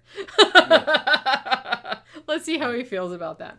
But yeah, so as I said, it was kind of, shitty because I think the detectives were like, yeah, obviously he's faking. The psychiatrists weren't sure if he was faking or not, but they were happy that it implicated Angelo Buono because, like I said, they were looking at him as the second person anyway.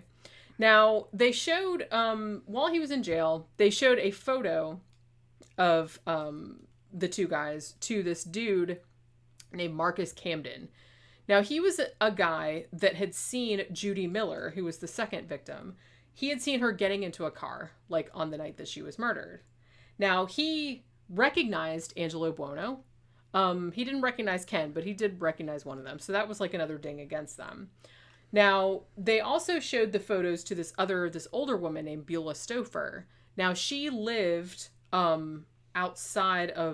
she lived across the street from Lauren Wagner, and she had actually seen Lauren Wagner being put into the car, like, with these two, because she recognized the car, and she immediately identified those two guys, like, from a lineup.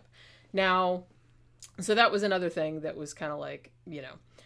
So they bring in, like I said, a bunch of psychiatrists that came in apparently fell for his lame ass shit, like, of being, like, multiple personality, right? But at this point, the prosecution was like, okay, well, we're going to bring in our own fucking expert, okay? Because you guys are obviously falling for what is obviously bullshit. So the detectives also noted that the name of Ken's alter ego, Steve Walker, was the same name. Remember back when he was trying to, like, fake being a psychologist and he had, like, the fake office and everything? Okay, well, Steve Walker was the name of the doctor that he was pretending to be when he was trying to get, like, the fake diploma and everything to be a psychologist. So they're like, oh, okay, well, that's just where he took the name from. So obviously he's faking. So they brought in their own expert. Now, this dude was named Dr. Martin Orne. And he was, like, a big, like, he was very, very well known, like, as a expert in, like, hypnosis and shit like that. And he came in and he basically, like, interviewed Ken, and he had, like, all these fucking traps. And one thing that he said was that, you know, multiple personality disorder, your case is very unusual for only having two personalities, because normally multiple personality disorder people usually have at least three or more. At which time Ken obliged by adding a third personality, which was exactly what Martin Orne expected him to do, because he knew that he was faking. He added in a third personality called Billy, at which point Dr. Orne was like, yeah, thought so. So that's kind of how he got him out of that one. Now, so basically, there was, like, this big long thing where he was trying to argue this kind of shit, like, after he got called out on that kind of crap. And then after the doctor came in and was like, yeah, I think he's faking, there was, like, a whole lot of argument about that. But what they ended up doing was that they decided they were going to offer him, they said he's not insane. They said he's competent to stand trial. So they're like, what we're going to do is we're going to offer him a deal. We're going to say, if you plead guilty to the 2 murders in Washington and some of the Hillside murders in California, you will get life with the possibility of parole. You won't get the death penalty. And also, you have to testify against Angelo Buono and tell everybody, like, what his part in the murders was. So that was the deal that they offered him. Now, at first, he decided that he was going to do it. So at first he kind of, like, spills the whole thing. He's like, yeah, he told the whole thing about how they pretended to be policemen. Like, Angelo Buono had a fucking fake police badge. They said, you know, when the victims were sex workers, it was very easy because we could just, like, pretend, we could just, like, pull up next to them and pretend we were cops and then say, hey, you're under arrest or whatever. And they actually did it with some of the other women too. Like, they would go to the apartment, like, with one of the women, like the girl that lived next door to Ken. They went to her house and he said, oh, hey, I'm your neighbor. I used to be your neighbor. I'm an undercover cop. Like, your car got broken into. You need to, like, come out and see to it. And that's, like, how they got her into their car. So they were doing that kind of shit. They were just, like, pretending to be undercover cops. Now, so there was that whole thing. Now, they also found out, too, that one of the main pieces of forensic evidence that they found on the second victim, who was Judy Miller, was they found this really tiny piece of, like, weird white fluff. Like, it was, like, stuck in her eyelash or something like that. And they didn't know what it was or where it was from. They found out later they were able to match it to a piece of, like, auto upholstery fabric that was in Angelo Buono's shop. So that was another, like, big piece of forensic evidence that the two of them were, were kind of, like, convicted on. So, also a lot of the places where they dumped the bodies were kind of, like, places that were nearby, like where Angelo lived or where his girlfriends lived or whatever. So Ken kind of, like, spilled all the conversation. He told them about all the shit. He told them about trying to electrocute that one girl. the one girl that they tried to like fucking gas, they put one of the girls, Christina Weckler, who was the girl that lived next door to Kim Bianchi at one point. They put her like on like a bag over her head and like tied it like at the neck. And then they put like a pipe from the stove, because the stove wasn't installed all the way. And they put it like in there, and they were trying to like asphyxiate her, but it took like a really long time for them to gas her. Damn. So like I said, that was like, they were like building up to, they were experimenting like with fucking, which is like fucked up. And they just like kept doing it. Like, ugh, it's terrible. But he admitted to that. Now, the weird thing though is that as soon as he like admitted all this shit, it almost seemed like he was like, oh fuck, I shouldn't have said all that, because one, Angelo's going to be super pissed at me. And two, like, I'm going to get in fucking trouble. So after that, like, he admitted all this shit. And then he was basically like, yeah, well, I don't remember. Like, I think Angelo did it, or he made me do it. Like, he came up with, like, all these fucking stories, but he didn't remember. So even after he'd, like, admitted all this shit. Because, like I said, I think it got to a point where he thought that if he was responsible for Angelo getting put in jail, like, he was going to be in big fucking trouble. You know what I mean? Like, even in prison, like, Angelo would, like, fucking be able to fucking kill him or some shit like that. So it seems like he was trying to get out of it. But at that point, he'd already kind of admitted everything. Now, there was some kind of back and forth about, because there wasn't enough physical evidence to go after Angelo, that they, like, the DA was almost kind of like, I don't want to take the case because I think we're going to lose this because there's not enough physical evidence. And there was like this big thing, and like the investigators were like freaking out because they're like, oh my God, this dude is going to be like still out on the street, even though he's clearly like murdered 10 women. But in the end, the judge was like, yeah, fuck this guy. I don't care if you guys don't want to press charges. We're going to find somebody to press charges on this motherfucker because we don't want him running around. So it actually did. So it was scary there for a bit. They thought they didn't have enough to hold him on, but eventually they did actually convict him. So Angelo gets arrested in October of 1979. And, you know, they found his wallet. It had like the imprint of like the fake badge that he always used, which corroborated Ken's story. And there was all this other kind of shit. But so basically they both end up, now here's another weird thing to the case. So spoiler alert, it ends up, they both get, I think Ken got 6 life sentences. He's still alive. But you know, he's up for parole. He was up for parole in 2010, but it got denied. He's up for parole again in 2025. Angelo Buono, happily, died in prison of a heart attack, natural causes, in 2002. Now, listen to this weird shit. I wanted to add this crazy, crazy coda to this case. This just goes to show sometimes women can be as crazy as men. Because Ken, after he was in prison, he got this girlfriend named Veronica Compton. Now, how he got the girlfriend, Veronica, was supposedly, she was writing a play or a book or something like that. It was about a female serial killer, and it was called The Mutilated Cutter, I think, which is a dumb title, but whatever. So she initially wanted to interview Ken because she was like, I need some insight into my character, so I want to talk to like a real serial killer or whatever. So she goes to interview him and apparently falls in love with this stupid motherfucker. Damn. She fell so much in love with him that she wanted him to get out. So they came up with a plan that she was going to go back. You guys are not going to believe this. She was going to go back to Bellingham, Washington, where he had killed those 2 girls.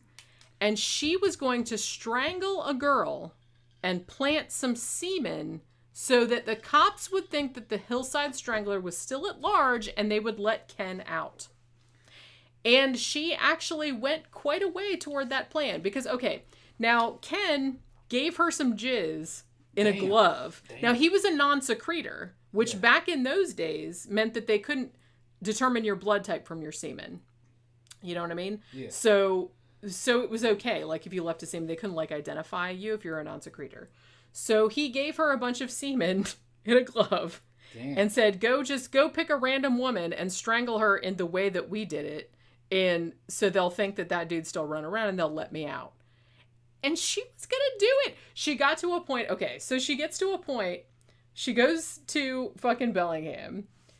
She goes and, like, picks up this girl Like, she tells her, like, I need you for something. I don't even remember how she fucking did it. It's like she's like, hey, I need a ride to a motel or something. It's like, hey, come in and have a drink with me, like, at this motel. And then she has this cord or whatever, and she comes at this girl, like, trying to strangle her. But this other girl was like, yeah, no, I'm not having that. And she, like, beat the crap out of her. And then Veronica was like, okay, fuck this. I'm not, like, cut out for this kind of shit. But she took off. Now, the weird thing, though, is that Veronica, this crazy woman, then she tries to, like, leave, and she goes to, like, she gets in San Francisco airport, and then she draws attention to herself by having some kind of, like, episode. Like, she has some kind of, like, hysterical, I don't know if she went, like, full Karen. I don't know what she did. But she had, like, something that, like, drew attention to her. And she also, this is not the brightest woman. She sends, like, a letter or a tape or something like that to the cops in Bellingham and says, hey, you guys arrested the wrong man for those Bellingham murders because look at this case that happened that I just did. Like, in fucking Bellingham where this girl got... So obviously this strangler is still running around. So they were like, duh, obviously, bitch, that was you. Yeah. So she gets fucking picked up. That's funny. Because she's a fucking idiot. So it's like she gets fucking... They did not have a good grasp of police procedure and what was normal for cops. This is a crazy woman. Yeah. And it gets crazier because listen to this. So they arrested her, obviously, because she's fucking insane. Because they were able to match. They's like, hey, this is the same bitch that was like freaking out at the fucking San Francisco airport earlier. Obviously, this woman's not in her right fucking mind. So after this, like, Ken was kind of like, okay, well, fuck you, bitch. That was like my whole... Because he was only being nice to her to, get out of jail. And, like, she whiffed it. So he was just kind of like, all right, fuck you. I don't want anything to do with you anymore.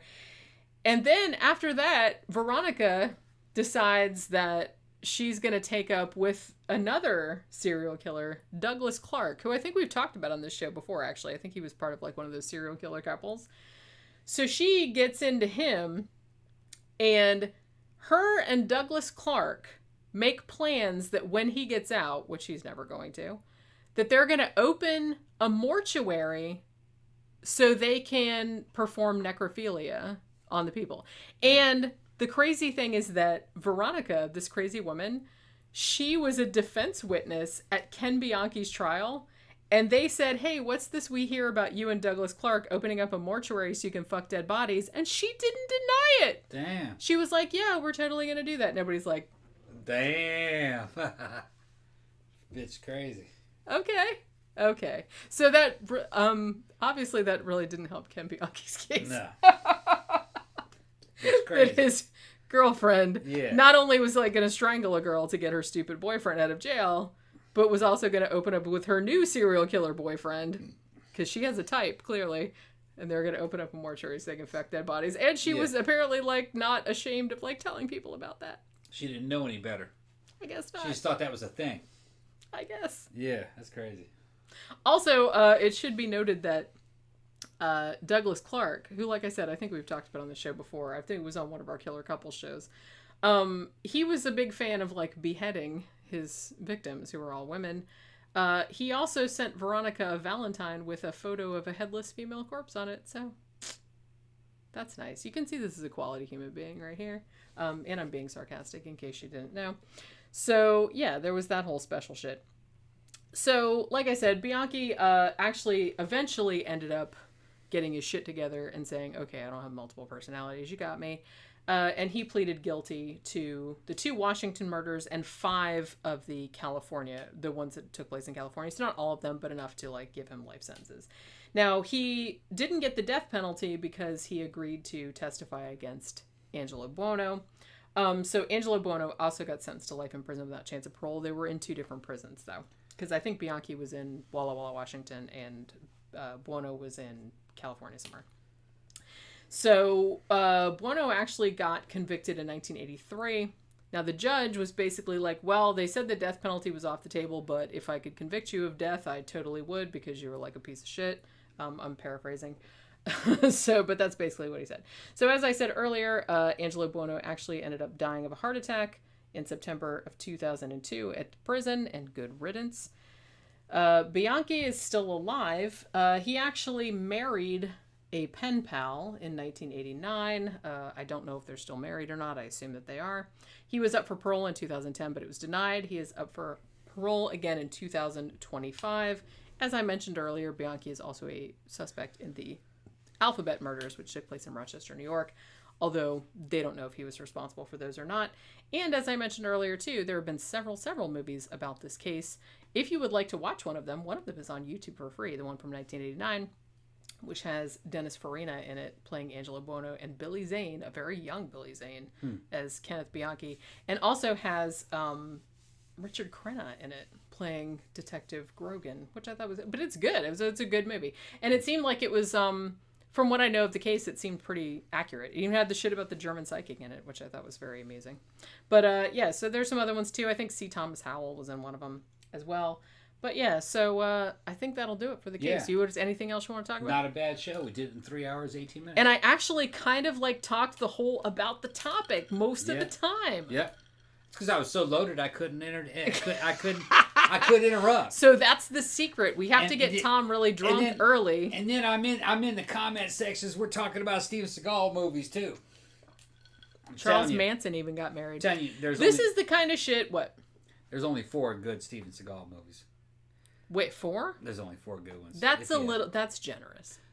Under Siege 1. Okay, I'll give you that. Okay. Fucking Hard to Kill. Yeah. Under Siege 2. You're on and then Out for Justice. Those are really the only 4 I like. There may be another one out there, but I don't know it. I don't know. Well, he's made so many, you can't watch all of them. Anything beyond fucking... I mean, you could, but... Anything beyond like 94, you know. I mean, I don't really need to lose any more IQ points. Yeah. All the alcohol is like probably doing a number on my IQ points, so it's like I don't really need to watch Steven Seagal movies and like lose any more. I think anything beyond 1994, 1995, you don't want to fuck with that. You know. Right when he got to the fat, it's all a close up with him squinting at you, and then like he had body doubles doing everything. It just got more and more. No, what the problem was is that it just got more and more boring. The newer, okay, here's the thing. They're all interchangeable. They're all interchangeable. It's like the titles were made by a fucking computer. You know what I mean? Well, they probably have a template. They have the Steven Seagal movie template. It's like a template, like, you know. And they even have In for vengeance. Right. So Out like for fucking I was gonna say, you know those like little justice. Poet magnets that they have, like magnets with little words on them, and you can like mix them up and make poems and stuff. So I feel like they have that, but for Steven Seagal titles. There's been some like Steven Seagal movies that have come up for free on YouTube. Me and Jenny would be sitting up in bed and let's see what this is. And Jenny would be like, oh no. Do we have to? It'll be like some shit from 98. And then I'll watch it for like 2002 or something. And man, I'm like, I'm gonna read. Bye. They're not even bad. They're just boring. That's what I mean. That's the worst of the worst. If they were bad, like entertainingly bad, I'd be all about it. I love that shit. Yeah, I love that shit. The problem with a newer fucking Steven Seagal movie is that bitch isn't in it. He's not in it. He's got a double. That's the only thing that's funny is like spotting how many times they use the body double for him doing like regular shit, just like walking across the room. Walking up the stairs, they got a damn body double and go, man, that's not Seagal. And then he gets to where he's going and he's sitting in his chair and then he's going to go ahead and he's gonna give it, and then he's gonna say, you know, I'm always, and here what's funny is that like he's fucking 20 or 30 years younger than everybody else in the movie, and he's supposed to be some kind of fucking mercenary or active duty special forces guys, but he's like 80 pounds overweight and he's 30 years older. I feel like everyone would, like in the universe of the movie, maybe everyone else is just like kind of humoring him, like you do with Grandpa at Thanksgiving. It's like whatever, aliens do run the government, I know, and it's like you just like because you don't want to like listen to him talk anymore. Yeah, he's doing that through the whole fucking movie, and they're just doing close-ups of his face because they don't want you to see what he looks like. Because that motherfucker turned into Jabba the Hutt.